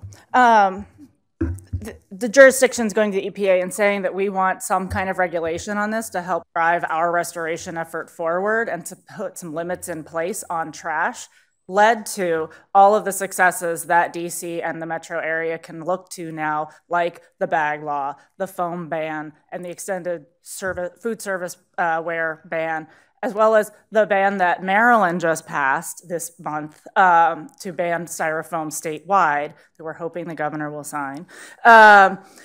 But all of these things that have led to tremendous trash reductions in the river. And it was the partnership between the district and the suburban counties to make that happen, but also the EPA setting this limit that allowed all of these to go.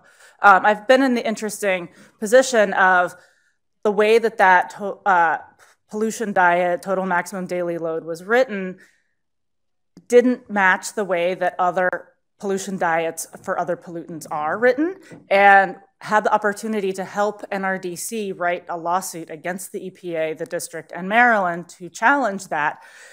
And then I changed jobs and became government, and NRDC won, and so I effectively sued myself and created a new project. But it was a great exercise in understanding how these regulations are put together and how that all fits. One other piece that I wanted to cover, I serve as the vice chair of the Citizens Advisory Committee for the Chesapeake Bay Programs Executive Council, which is the body of the 6 governors and the mayor that pushed the watershed agreement forward. Trash had not been included in the watershed agreement, which really focused on phosphorus, nitrogen, and sediment. Trash was really only viewed as a stewardship activity. How are we getting people out picking up trash in our streams, and not considered a pollutant? And through both the Citizens Advisory Committee and me, Bill will take, hammering home the idea that trash is pollution and trash is affecting our ecosystems, that it goes beyond a stewardship issue, we were able to get it included as an emerging pollutant in the toxics category within the watershed agreement, which has been really helpful in reminding, especially funders, how to support that advocacy work. I'm a little bit all over the place, but really looking forward to your questions. But those, I think, are 2 of the key ways that we've seen EPA's role with local government really pushing on moving the needle, not only on trash in our water, but how we're using it on a day-to-day basis and what that looks like for residents and businesses. So. Thank you, Julie. Good morning, everyone.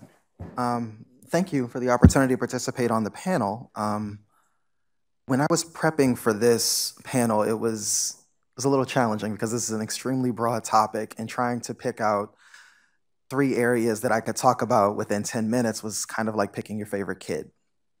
But I don't have children, so. So as a bit of background, from 2012 to 2017, I was the legislative director for the District Department of the Environment, which is now the Department of Energy and Environment. So if I switch between acronyms, DDOE, DOEE, it's the same thing. It's just after 4 years, some things stick.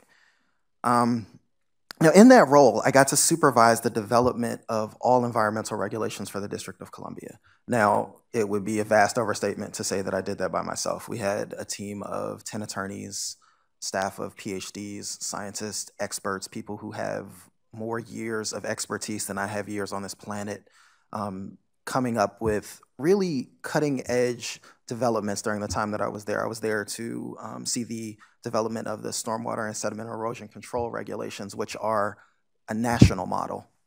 So I was really fortunate to be at the agency during some pretty pivotal times. I also got to serve as the department's environmental justice coordinator. So I was able to connect with EPA Region 3 through those channels. So my remarks are essentially gonna cover 3 general areas. The first is going to be, I'm first gonna talk about regulatory impact, how EPA works with the district and cities broadly when it comes to issues of regulation. Second, I wanna talk about environmental justice. It's an amorphous area, but it's a critical area. And then finally, I wanna talk about issues of emerging concern. So the district is a unique case in that it's something more than a city, but still unjustly a bit less than a state. This status creates unique opportunities. So with your indulgence, I'm gonna talk about some rulemaking as an example.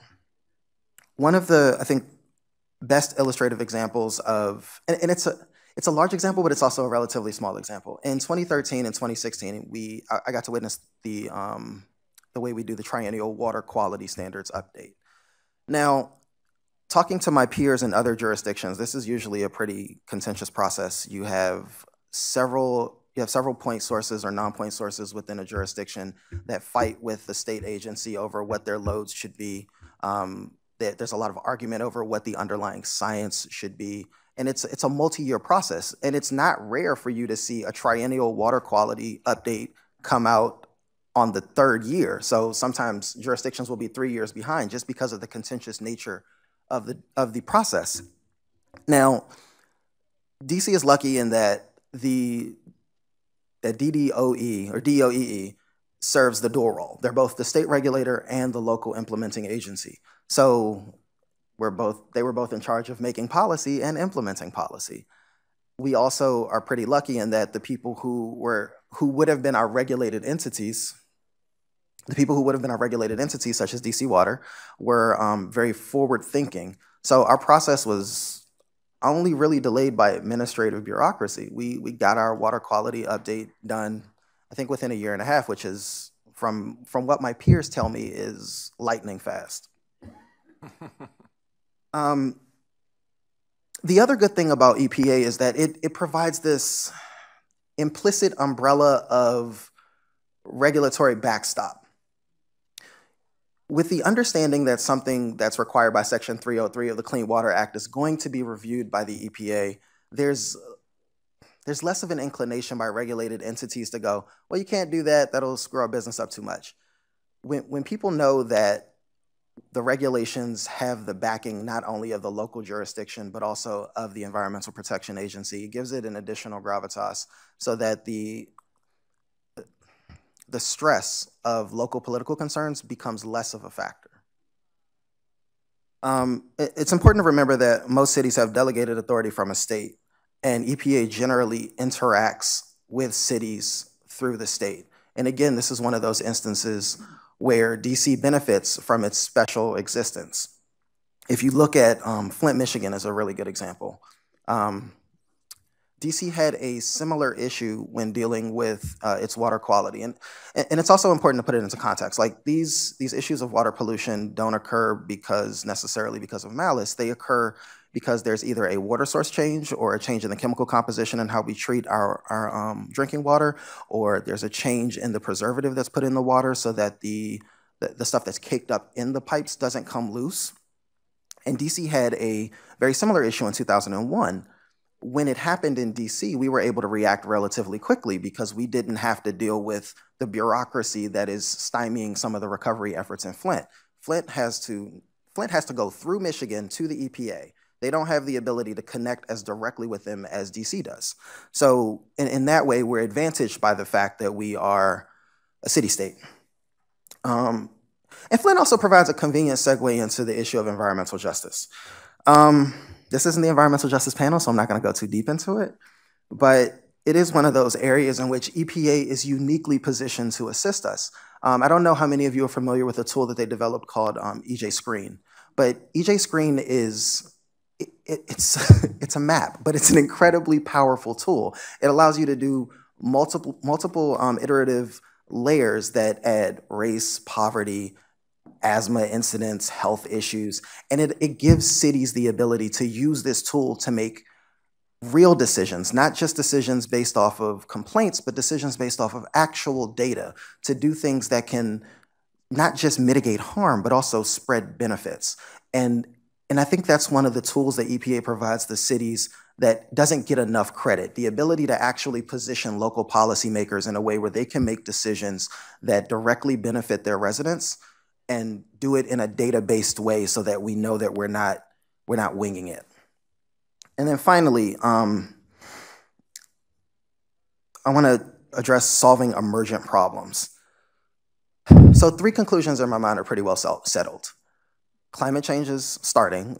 We're not preparing to try to slow it. We're not preparing for it to come. It's here. We're trying to slow it down. Vulnerable populations, which are poor, elderly, infirm, are going to be the first to severely be infected. And nearly all US cities are either situated on coasts or rivers, which means cities are going to be hit first, hardest, and they're going to have the most affected residents. Most cities know this, and they tend to take the lead. So they're proactively mitigating factors that cause climate change by increasing purchase of non-carbon-based power. And DC was an early adopter of the Green Power Partnership, going back to at least 2010. Our renewable energy credit markets are among the most aggressive in the country, and they're only getting more aggressive. So when we talk about being able to put cities in a position to move forward and advance change, I think the EPA and most NGOs understand that if real change is going to happen, they're going to have to make the change through cities. The political landscape when it comes to states is too changeable. State jurisdictions have too many varied interests. Cities have true pain points. Cities know what's coming. Cities know that if we don't do something about it, then it's probably not going to get done in enough time. So finally, as we look forward to the next 50 years of the EPA, we're really finding the agency in a position to help undo the harm of bad decisions. Now, granted, no agency has a mandate to undo centuries of discrimination, racism, systemic disenfranchisement, but being able to provide science-based tools that are unassailable is one of the things that EPA does well, and irrespective of who's in the White House, irrespective of who's in the Congress, EPA's reputation still is pretty strong when it comes to being able to provide reliable, objective data. Thank you. Hi, everybody. Tony Williams, as you heard, former mayor. I like last mayor of the 20th century. It has a monumental quality to it. Regardless of what I did or didn't do or the quality thereof, it just sounds good. As a matter of fact, I went to my granddaughter's school and I was ready to laugh because this little girl asked me in the 3rd grade, "Did you know most of the presidents?" So yeah, General Grade man, So the way I want to just kind of give you a view of the terrain with the environment in cities from a kind of bird's eye view level. We're just going to fly over and give you a couple thematic shots. This is a data-free presentation, ladies and gentlemen. So the way I look at the environment in cities is from a couple lenses. I mean, one, this is the 50th anniversary of EPA. It's also, you may know, the 150th anniversary of John Wesley Powell, his first descent down the Colorado River. I've paddled on many of the rivers in North America over a period of days and weeks, and I've paddled down the Colorado. I'm still in awe that someone without the benefit of hundreds of people going before them and all the maps and technology we have would go down, the river the way he did. Well, very, very importantly, not only did he, really accomplish a feat of great adventure and expedition, but while he was horrible on, like a lot of people in his day, his sociology and public policy and anthropology and all that was horrible. But his foresight when it came to water management was really profound. He really basically said to anyone who would listen, you've got to be really, really careful when settling this area out here because, hello, attention, there's not a lot of water. You've got to really pay attention to the water. So when I came to Washington, D.C. as mayor, I had this real sense of cities and rivers, and my friend George Hawkins, a great job he did with really beginning the massive cleanup of the Anacostia and really making WASA a brilliant organization. I think one of the great things Adrian Fenny did, give him a big hand. Thank you for all your work, George.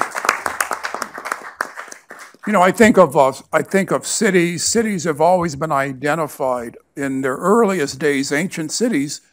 How are they settled? They're settled as areas of trade, as areas of scholarship, as areas of fortification and military security. A lot of that is really dictated by the environment and the land around them. So for cities, the environment isn't some side kind of discussion. It's really what cities really are about. Also, cities are really about one of the few areas we have, and you consider this important because into the next century, 70% of the world's population is going to live in a city. So how we relate to one another and interact with one another is really going to be formed and shaped by cities. So cities have to think of, well, how do we bring people together so they can come together, work together, and succeed together around major projects? I would argue the major projects that cities can really embrace and can really drive forward are around the environment. Maybe they're air issues, maybe they're water issues, whatever they may be. In Washington, D.C., they were first and foremost, not that we didn't have air issues, as all of you know, but water issues around the Anacostia, creating the Department of the Environment, working on a memorandum of agreement and the progress that we've made with other leaders in Maryland, Virginia, and the counties on the Anacostia, recognizing that it's a shared watershed, doing what we could with the relevant authorities and parties on the Potomac, although we're limited there because of our unique character as a city, and recognizing that, in my mind, if you look over the 50 years of federal-city interaction in general, and certainly federal-city interaction as it relates to the EPA, we've gone from, it's kind of like one axis is mandate, no mandate. Another axis is funding, no funding. you know, the sweet spot would be we're directed to do something and we have the funding, right? The hell for a lot of people would be no direction, no funding. But for a lot of city leaders, it's a lot of direction, no funding. And we've been through a lot of direction, no funding in that quadrant. That quadrant is hell, right? And out of that, and I was former president of National League of Cities, huge effort around the country by jurisdictions around the country to fight what were called, and they're still called, unfunded mandates. I think in the next iteration, I'd like to see the EPA in its interaction with local and state governments really look at not just funding what the federal authority is directing, but I think more wholesomely saying, you know, the federal government, state government, the city government have balance sheets. I don't want to sound like an accountant, but they've got balance sheets that they have to manage.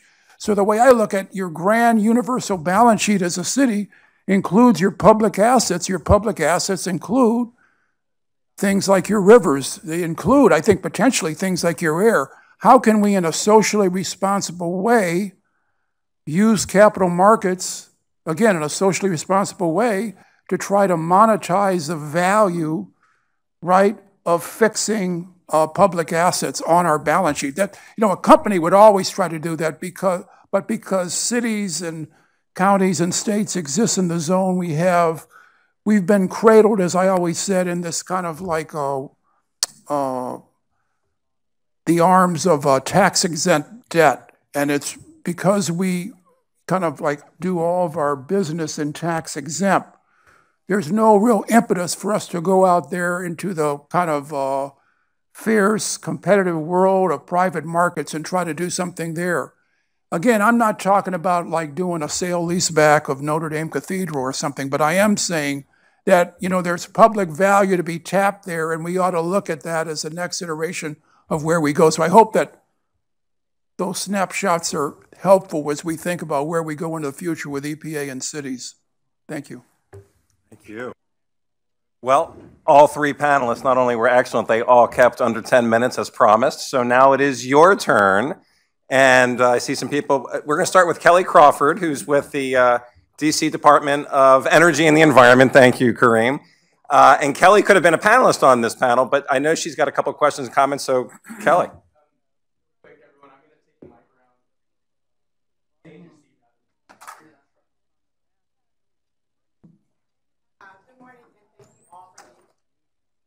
Sounds like that. Here, you can use this one. It's live. There it is. Good morning. Thank you guys for being here today. You all kind of touched on this theme about how DC is uniquely situated, being the local and state authority.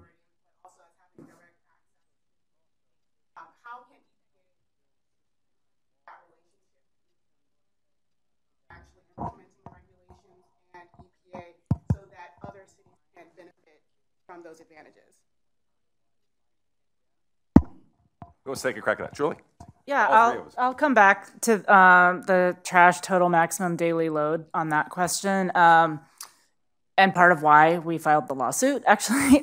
So the LA River was the first river to be regulated for trash under the Clean Water Act, and the load, the way that that one was developed was the same model as any other TMDL. You all are attorneys, right? So,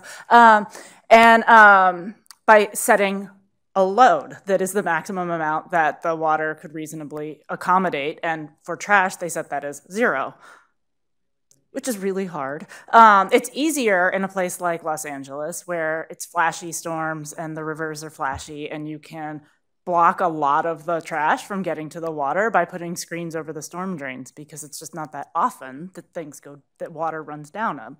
And so you could capture a lot, but it was not going to work in a place like DC.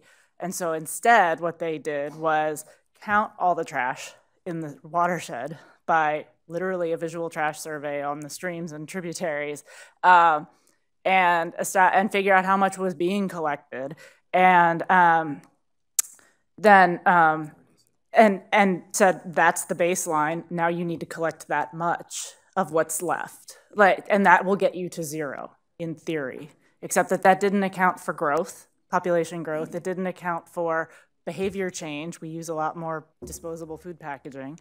It didn't account for It also didn't allow for outreach and education, which is very difficult to measure. Is a presentation to a classroom of 5th graders, how many pounds of trash is that worth? And so it became very fuzzy. And if you ended up picking up all that trash and there was still trash left, was the model accurate?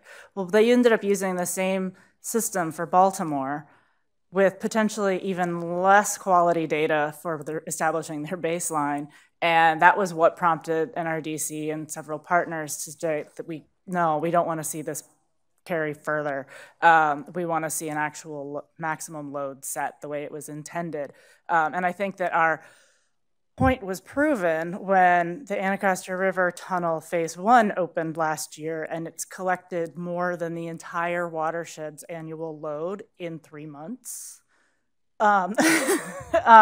It has in trash, just of the stormwater that it collected of overflow that had been going into the river. So we demonstrated the point very closely. So I think that was just one example of EPA's learning from that. We're redeveloping what does that look like so that as more cities decide to regulate trash in their water, they can establish a more appropriate policy. Any other comments on that? Yeah, just quickly. I think one of the things that is, the EPA is uniquely suited to help us with, particularly Region 3. The district doesn't control all of the headwaters going into the Potomac. So cooperation with Maryland, Delmarva, the rest of the Chesapeake Bay watershed. We also don't have direct control over any of our power sources. We don't generate in the district, aside from rooftop solar and some geothermal projects, very few geothermal projects. So being able to reach beyond our borders is a difficult task at best. And George also ran DOE for a bit, so he can talk about that too. But being able to cooperate and coordinate with our sister agencies or sister entities in other states, federal assistance with that is always welcome. I don't know that EPA is, in the current regulatory environment, I don't know that EPA is particularly suited to engage in those types of efforts. But moving forward, it would be very helpful. Well, I could say, you know, if you look at the history of the 20th century, the federal government played a huge role in isolating cities as perceived, you know, pockets of poverty and pathology and every, you know, Escape from the City movies, remember them and all that? You know, the federal government played a huge role in that. And I think the federal government, if it put its mind to it, I mean, seems Pollyannish now because they're completely dysfunctional, but if they ever got their act together, the federal government could play a huge role in incentivizing smart regionalism, you know.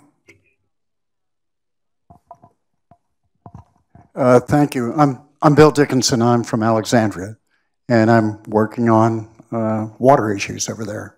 So we're paying a lot of attention to what you all did over in DC, and particularly with George, learning from your successes and failures.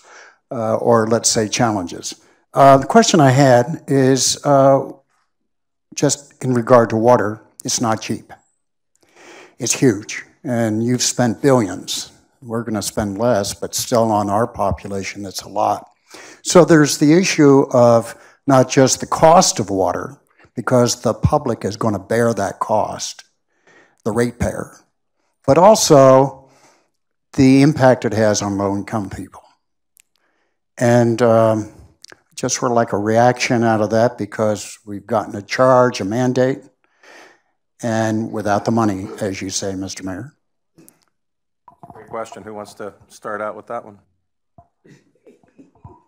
So just quickly from the district's perspective, we have 2 stormwater charges. We have there's one that DC Water charges, and there's one that the district government charges. It's an equity issue, fundamentally. I think most of us in this room don't really have to worry about whether or not we can pay our water bills. And there are programs in place that are either ratepayer subsidized or district government subsidized that help reduce that load. But you're essentially moving money from one group of residents to another. So it is a hard policy decision. You have to make a decision as a jurisdiction. Who can actually bear this cost? Who should bear the cost? can't answer that for you. That gets back to my, not to sound like a parrot, but that gets back to my monitoring the balance sheet. If you had an idea of the grand balance sheet, you'd be seeing not only the costs of cleaning up the Anacostia, but you'd be calculating the benefit. So instead of the argument being, oh my God, we're just throwing money down a rat hole, no, you're making an investment in over a 30-year, 40, 50-year period, subject to, you know, all the issues one has with that kind of model. You know, here are the benefits we're getting. I think that's why I say it's so important to do that. I hear people, George, all the time, because I run the federal city council, oh my God, we're going to die, these taxes on the Anacostia River. And I'm saying, I mean, look what's happening on the Anacostia River. I mean, just with a one tunnel and yada, yada, yada, and people back off because they realize, yeah, you're right. I mean, we blow a lot of money, but this is not one of the examples.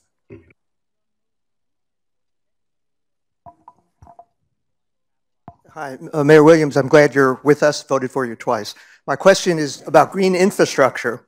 I consider it one of the most promising and exciting developments in urban planning. My question is, where do we stand in DC? What's coming? And most importantly, what has been the relationship with EPA in either facilitating, hindering initiatives, and what would you like to see change or improve? Well, and George may have some comments about that as well. So. I mean, I'll let my colleagues here from the district and speak more authoritatively about the district, particularly EPA. But I've found that in my time in public service, you know, there was a time, certainly when I was back in urban development, way before I was even in the finance area, you know, we were working with HUD, and your only hope of making it through the HUD wilderness was dealing with the PAS, the political appointees, maybe some of the SES. And then we've gone to a period now where in my experience over the last 4 or 5 years, your only hope of dealing intelligently with the feds is dealing with the career service. Because they're the only people who've gotten the memo. Everybody at the political level is completely, intentionally clueless. It's really horrible. I mean, in the Department of Interior, we had a beautiful deal ready to go. And I'm probably sinking my chances now because somebody's filming this, please don't. But we had this great program, public-private partnership worked out with a career service and some of the top SES people. And God, you know, Jesus, Lord, and Zinke and these people, they come in and they just completely screw the entire thing up. That's what a lot of city officials I talk to around the country are facing now, right? They're having great communication with the people at the staff level, nothing but interruption and chaos as you get up channel. On that hopeful note. Can I just interject, because it's been the elephant in the room, and this is about EPA at 50, but we are living in a world where things are, as the mayor says, sometimes a little kablooey. So can we talk a little bit about how you as city officials, presidents have dealt with what's happening now at the federal? I mean, obviously, I want to continue with the question that was asked, but put into it the current challenges with the current administration. I saw Bill Riley here as a great example where Bob knows I worked with Christy Todd Whitman, who I thought was a great EPA director. Both of them were appointed by Republicans. The damn EPA was created by a Republican, you know? Julie or Kareem, what do you think about these dynamics?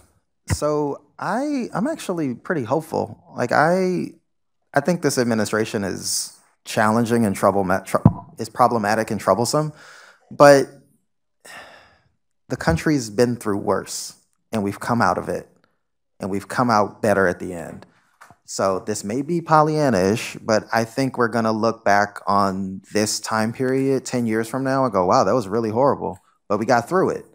And you have to take the long view, I think. EPA is 50, it's a relatively young agency. And look at the impact it's been able to have just in 50 years. Like, you can actually breathe in Los Angeles now. If you said that 30 years ago, people would have laughed at you. The Anacostia River is getting there. And pretty soon you will actually be able to recreate in the river.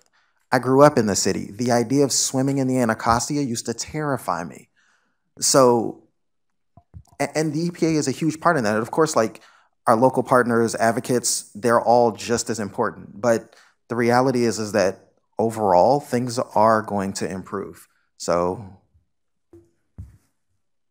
I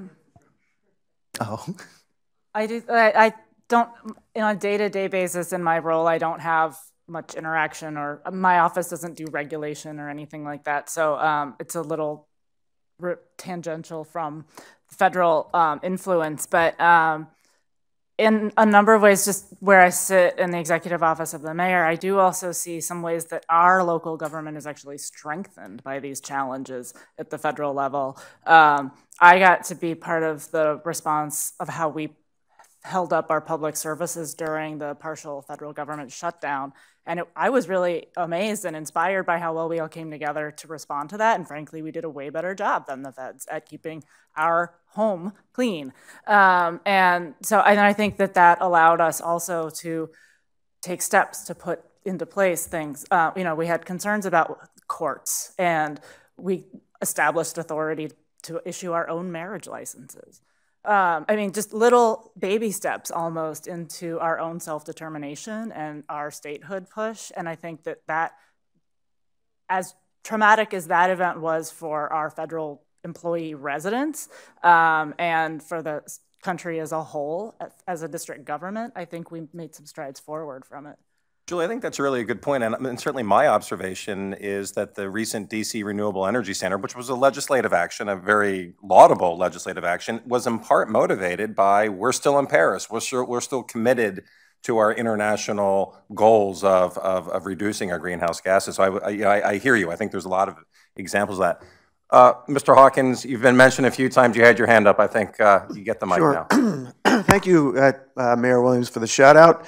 I worked for 3 mayors. I'm sorry that I was not able to work for you. That would have been a privilege and a pleasure. But a very specific question on this financing issue and affordability. We've been, for example, Clean Rivers Project, multi-billion, permits, multi-billion. We were funding based on water use to all customers.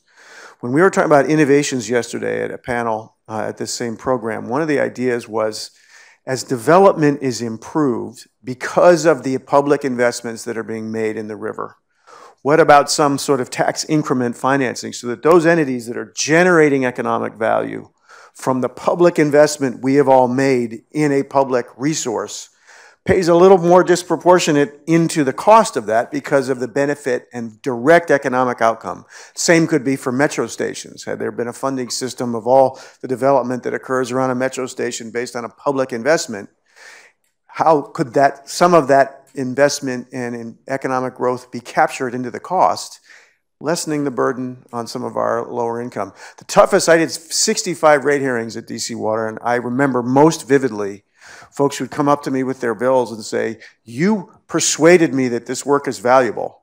I don't have any more money. And every time you raise rates on me, I have to cut off something else in my expenditure because I don't have any more. And those really tore at my heart because I did not know the answer, given, as you said, it's just shifting from one customer to another, although we have very significant affordability programs in the city. But I wonder how we could use that mechanism of who gets the benefit and how do we generate some value back into the cost. Yeah, to make it short, I totally support that. I think that that's a way forward.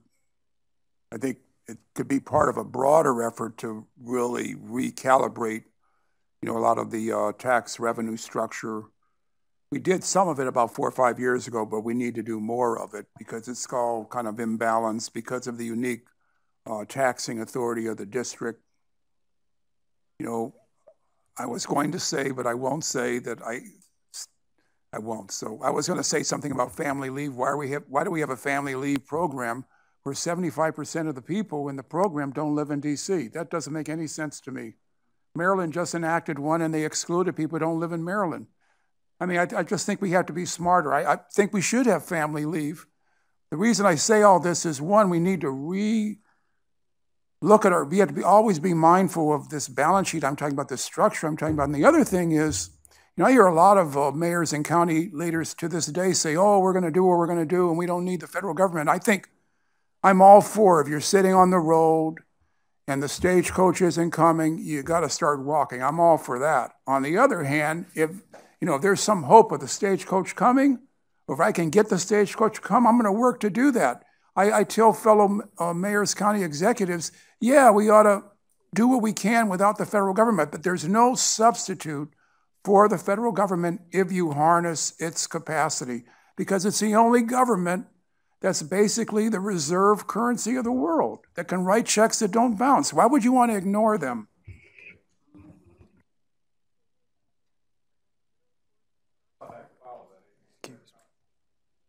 We have a question there.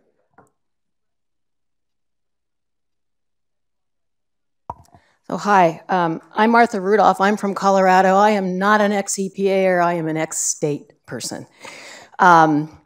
I'm going to take you out of DC a bit, if I could, but still would like your perspective. One of the issues that I think many states deal with when we're dealing with cities is land use decisions. And I'd like your perspective on the ability, the necessity of EPA and the states working with municipalities to really think about land use from the perspective of environmental impacts. So we're talking industry, placement. This is an EJ issue, of course. Traffic patterns, which is would be an air quality issue. We have in the past partnered with the city of Aspen on a SIP element where Aspen agreed to sweep the streets when we had a PM problem, and that went into the SIP. So I'd like, we can't, states can't, we don't have the authority, at least in Colorado, and I think most states, to look at land use as an opportunity for dealing with environmental issues. And so we need to work with our municipalities on that. So I'd like your perspective on how can states and EPA work with municipalities on land use decisions, on traffic pattern issues, on perhaps agreements to put city responsible actions into SIPs so that we can all benefit from that. Thank you. So that's what I meant by the federal government has huge capacity, if it wanted to really incentivize smart regionalism, smart growth, better land use. The same way they basically drove horrible land use decisions, created this massive mess we're looking at now, they can actually start helping to reverse that. One of the things you didn't mention that I think is huge is density. I can't tell you how many friends, I'm sure you all have a lot of friends and they're so proud of their house, they're so environmentally conscious, and they're living out in a place where they basically have carved out part of a forest. You got to drive a car 4 hours to get there, and they consider themselves saving the world. It's like crazy. Cities are bad, and where I am living is good. No, cities and a lot of density, traffic is actually good, because biggest generator, I sound like I'm preaching, but you all know this, biggest generator of carbon is the built form. Where's most of that? Hello, it's in cities. I just want to add, that's really a big macro point to chew on. I wanted to make a more lawyerly point at a more pedestrian level, which is the Obama administration was not as aggressive as I personally would have liked, but under the Clean Air Act and Clean Water Act, the Clean Air Act permitting program, the Clean Water Act, TMDL program, with that regulatory structure was beginning to impact land use. Not directly, because they didn't want to be aggressive about it because of this cooperative federalism, but they were creating the framework by which it was allowing local governments to make those good or better decisions. And I think this is one of the casualties of the federal government being AWOL on at least permitting at this point on air and water, which is that the states now, whether they have money or not, are not getting any direction. So it is sort of a free-for-all to some extent. I'd love to hear from Julian Karim, though, as well. That's a really good question. And I'm glad he got out of DC just for a second. It's the mountains of the Rockies. So if I can use DC as an example, as opposed to trying to address Colorado, because I don't want to talk about something I don't know. Most jurisdictions, most states have a local version of the EPA, of the Environmental Policy Act. DC has one as well. And one of the things that you notice is that a lot of the programs that are either funded by or overseen by the EPA actually have an impact on development. Like in DC, it's really difficult to do any kind of project without at least considering the potential presence of petroleum in the ground. Like you have to at least think about it. So the underground storage tank program or the leaking underground storage tank program has a step in every significant project in the city. air quality, transportation studies. The tools are there. I think that the EPA is uniquely positioned in order to, one, get to the cooperative federalism issue and regional coordination so that, especially in states like Colorado that are extremely large, have a lot of, have cities that are surrounded by large, sparsely populated areas, the ability to coordinate amongst multiple counties, states if necessary, and cities is something that only the EPA can do really, or can only facilitate. So having that ability to go beyond, okay, well, we have these programs in place in our jurisdiction. How do we get additional information about air quality in the neighboring jurisdiction? How do we require other jurisdictions to take their development into account when they're building something that may be upwind from us? That's something only the EPA can do, really.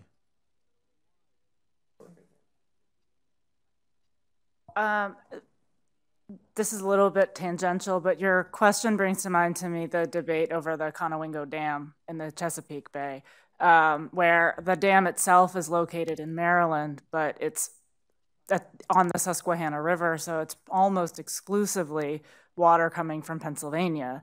And Pennsylvania being so far behind on its benchmarks toward the Chesapeake Bay TMDL, that it, now with larger storms, there's a sediment backlog, it's polluted toxic sediment, and then a lot of trash and organic debris behind the dam. And with heavy storms, it washes over and is causing pollution throughout the entire main stem of the bay, which obviously has impacts downstream for Maryland and Virginia. And frankly, if it's allowed to continue pouring over, is going to undo all of the work that the 6 states in the district have been doing for the last 10 years. So that became a question, how do we solve this? Like, it's in Maryland's jurisdiction, are they responsible for it? It's Pennsylvania's pollution, are they responsible for it? We knew that Pennsylvania was never going to take care of it, and they were not going to be held accountable for it. But at the end of the day, the pollution from it was going to be a burden on all of us. And so EPA, again, it doesn't get into land use and interaction there, but EPA did, with the jurisdictions, establish an agreement for how they would all contribute to the cost for the cleanup, because it's important. The dam is also important for energy production. The district managed to get their contribution to it reduced to 0 because we don't contribute any of the pollution, nor do we receive any of the energy. And so in that case, that was an important negotiation, but we were at the table to make that negotiation and supported in general that all of the 6 states were then going to be part of the solution to that. I'm a big fan of the movement. I know there's one with Lake Erie, which is a beautiful lake. It's just been completely trashed by all the surrounding states like Ohio and the farm people. It's a shame because it's a beautiful lake. Anyway, so there's now a movement, right, to create rights for lakes and rivers, and I'm a big fan of that. I think they should have respected in law. With the current configuration, it's going to be hard, but civil rights and a lot of stuff was hard. I think we ought to be pushing for defining constitutionally and in common law rights for precious parts of the public realm, like Lake Erie or the Chesapeake Bay or the Susquehanna River. Look at the Missouri River and the flooding on the Missouri River is because of the massive channelization of the river all these years. It clearly hasn't worked, isn't going to work. People down in New Orleans tell me it's just a matter of time before the Mississippi busts out of the Atchafalaya detour and basically strands New Orleans. I mean, these entities should have rights. Thank you, Mayor, for that on Lake Erie. For those who don't know, the local voters did vote that Lake Erie would have legal rights. It was a somewhat significant recent development. Sir, you've been waiting very patiently. It's your turn now. No problem, no problem. I'm a patient man. Dave Ulrich and to keep it out of D.C. for a while, from Chicago, 30 years with US EPA, and then 14 years with a group of 140 US and Canadian mayors in an organization Mayor Daley started. And you're absolutely right. It was the city of Toledo that, in fact, led the movement to give Lake Erie rights. It was strongly fought against by the agricultural interests and others, but I agree with you very much. New Zealand and the Maori people have done something similar in terms of rights for rivers over there. So all of the current and budding lawyers here, a whole new area that could be explored.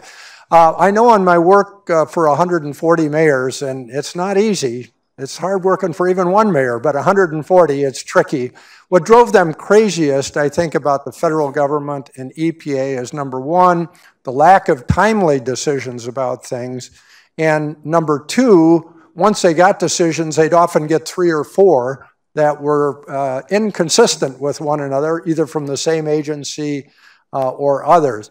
We're looking forward now, and you've really put some, I think, wonderful ideas out about kind of monetizing the value of public investments that are out there. And one thing Mayor Emanuel did when we put hundreds of millions into the Chicago River was put an extra fee on the tour boats on the river to at least collect something, and it's a step in the right direction. With Mayor Bloomberg's leadership and others, it's clear that cities, even without federal government assistance, are leading the way on sustainability, carbon reductions, or whatever.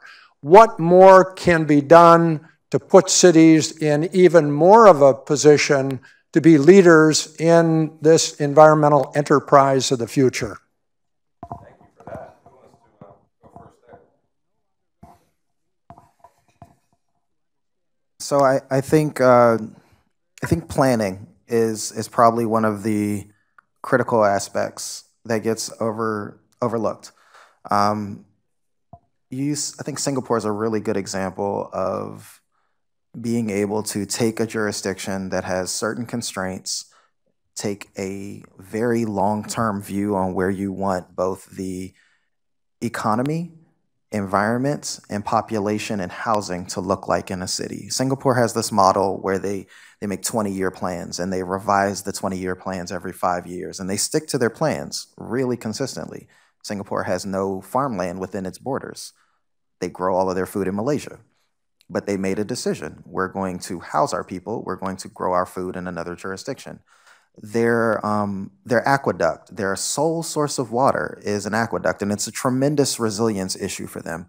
They know they're extremely vulnerable with their water source, but because of that, they've made other decisions about the way the city is managed. You're not allowed to chew gum because gum has wrappers. Wrappers become litter. Litter encourages more litter. The streets in Singapore are pristine, even in the slums, just pristine.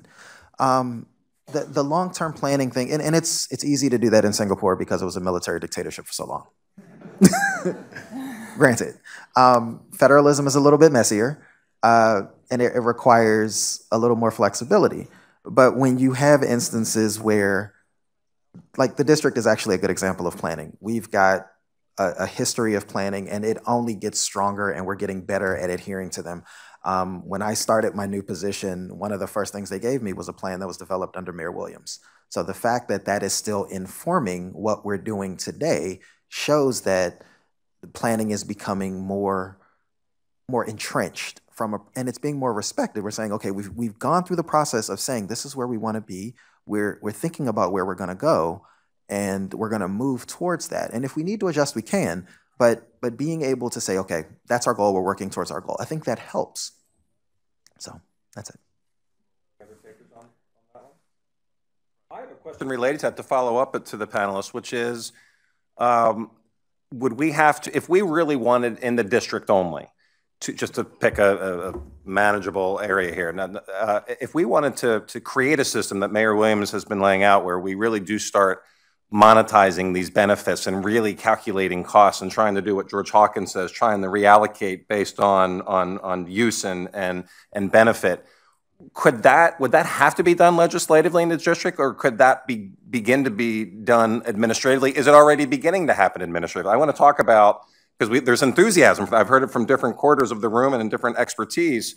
How would that look in the district if we were going to take an aggressive step? I think we're already sort of doing it in some instances, but if we really wanted to embrace it, It's a genuine question. What would that look like? Would it have to be legislative? Could the agencies begin to do things? I'm talking in an ideal world. I realize there are practical reasons why this may not happen tomorrow.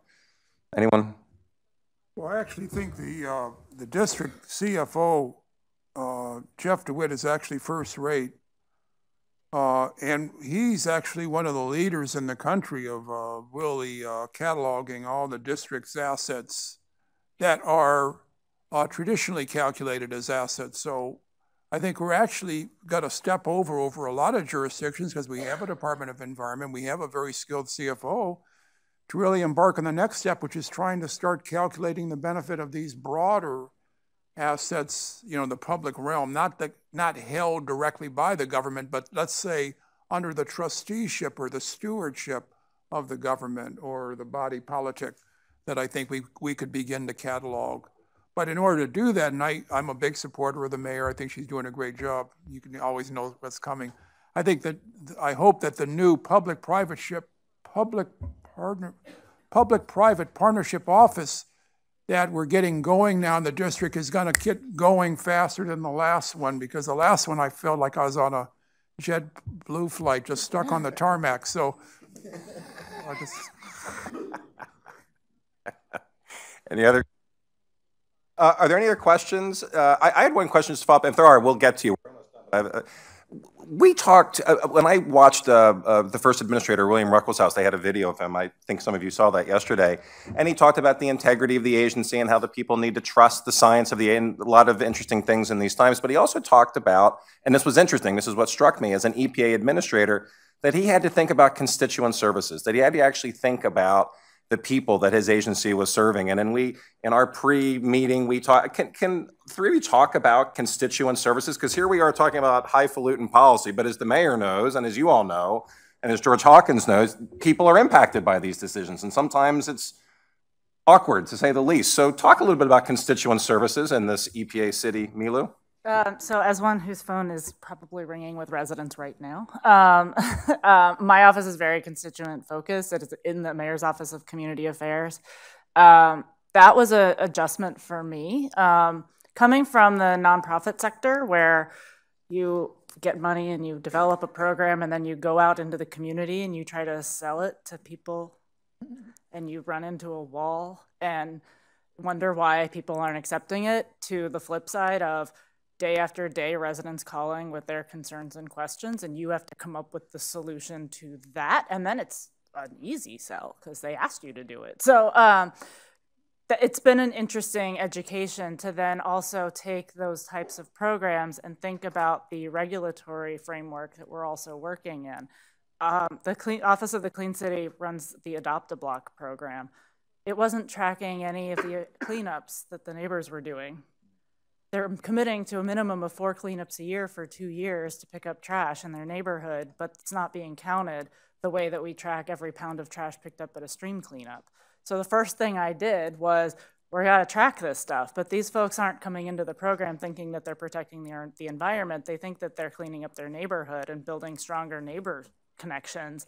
So we can't make it complicated. I can't ask them, you know, did you collect any hazardous material that might be regulated under something else, because they're not thinking that way.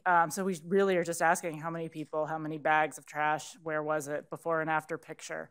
But at least it gives us some data to then report to the EPA as far as our trash collection goes. The other thing that I keep hammering in my Bay program work is that the Bay program itself often tends to forget the people.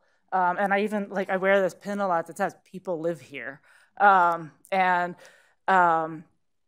know, there was a meeting a couple of years ago that we had in Baltimore where some of the folks in the room were frustrated with the decaying infrastructure in Baltimore, saying, why don't we just, like, we just need to fix the pipes, fix the tunnels, raise the taxes. And I was like, but the city is a city built for 900,000 with a population of 600,000, and half of them don't pay income taxes because they're in poverty. Like, you can't just raise the taxes to fix the infrastructure.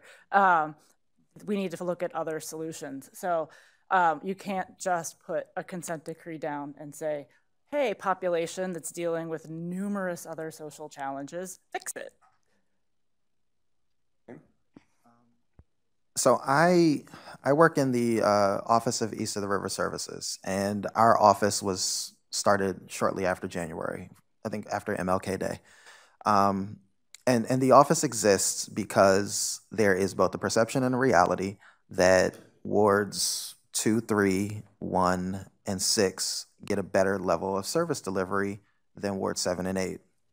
Now, that's a statement that has both some perceptual and some structural truths to it. So our challenge is to identify these issues, identify the instances where services may not be being delivered equitably, which is great because I get to keep my environmental justice hat on. But we also are looking at it from the perspective of, okay, well, what's structurally different about the way that one population is engaging with the government than the other portion of the population is? And there's some very real structural issues that prevent people from engaging in the way that they might in different parts of the city. Access to transit becomes one of those issues. I was just in a planning meeting yesterday where the planners want to build a footbridge that is completely inconsistent with the way that the people in the neighborhood live, but it's something that would have gone over great in Glover Park. So being able to identify these issues and come up with solutions that are sustainable, environmentally sound, but also match the population that you're addressing. There is no one-size-fits-all issue when you're dealing with constituents. Everyone has their own way in which they engage with their environment, with their neighbors, with their house. So you have to take that into account if you're actually going to be serving them. You have to take these things into account. So we plan to fix everything within a year, and we'll let you know how that goes. Press here for that, right? Well, we're running. I think you're the former deputy administrator of EPA, Bob, right? Guess the last question. We're near the end of our panel. It's a little question, but it's also maybe some thoughts here. Probably some people know this, that I've spent the first 11 years of my career as the deputy director of planning for the city of Baltimore under William Donald Schaefer, the mayor back in the, I'm going to say back in the 70s. But one of the things, my first job at the city was working on the 208 Water Quality Management Plan. And I became one of the only people in the city that understood what was happening under the Clean Water Act. This is like in 1973, 74, when the Clean Water Act just was enacted in 72. And the federal government had $500 million a year to distribute to do these area-wide water quality management plans, which involved the cities and the surrounding areas. Now, some of those plans actually came out to do some good things, but one of the things, they were wildly premature, because at the same time, everybody's trying to upgrade their sewage treatment plants, running around in circles trying to get construction grants, and all this, billions and billions of dollars were being spent in the 70s, as they are now, George, to upgrade sewage treatment plants. This is before we saw all the stuff leaking out into the streams. But I say, one of the things that I was able to do in Baltimore is I was able to get people to walk every mile of the streams in the city and look for not only the overflow, but all the exfiltration when the pipes are running under pressure. My only point is that authority still exists. That authority still exists for appropriations to get funding to do this kind of planning. Now that we're at a more sophisticated level, I think the cities and the Conference of Mayors helped get enacted legislation a year or two ago that provided an integrated water planning authority for cities so they could look at their drinking water, their storm water, and their sewer stuff together, and then figure out the impact on the population together as opposed to each one, redo some of the consent orders to get that to work better. One other thing that's related to that authority for money is the amount of money that's being appropriated to the community development block grant funds. And I know everybody's going to say not enough, right? That's what everybody who knows about cities is going to say, CDBG, not enough. Well, almost $100 billion have been appropriated through CDBG in the last 5 years for hurricane recovery. Wouldn't it be, how hard would it be to convince normal humans in the Congress, and there are some, that appropriating more on an annual basis under CDBG to get ahead of and become more resilient. And when you get into that, conversation, you start getting into how to integrate the water quality planning, the air planning. And the last thing I'll mention is, and I'm thinking about the future of EPA here, EPA has a role to play in that, whether it's integrating the air and the water work with a longer-term resilience plan and trying to convince the Congress to put more money into it so cities could do adequate planning on this. It's already been mentioned how many cities are, at risk here, including Phoenix with heat. So Phoenix is on a river, it just doesn't run that often.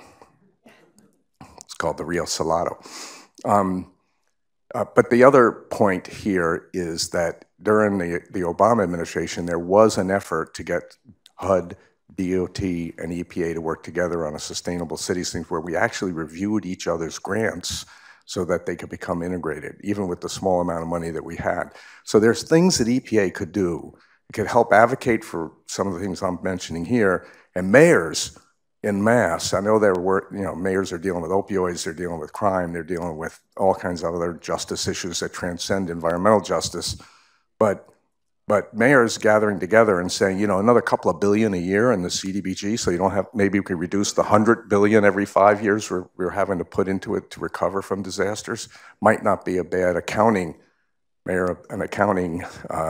approach for us to take with Congress. But I think there's a way to think about a renewed interest in that kind of work. The authorities all exist, and mayors can be somebody who with an EPA who's interested, can be somebody who can push that forward. So I'm just throwing that out there as something to think about.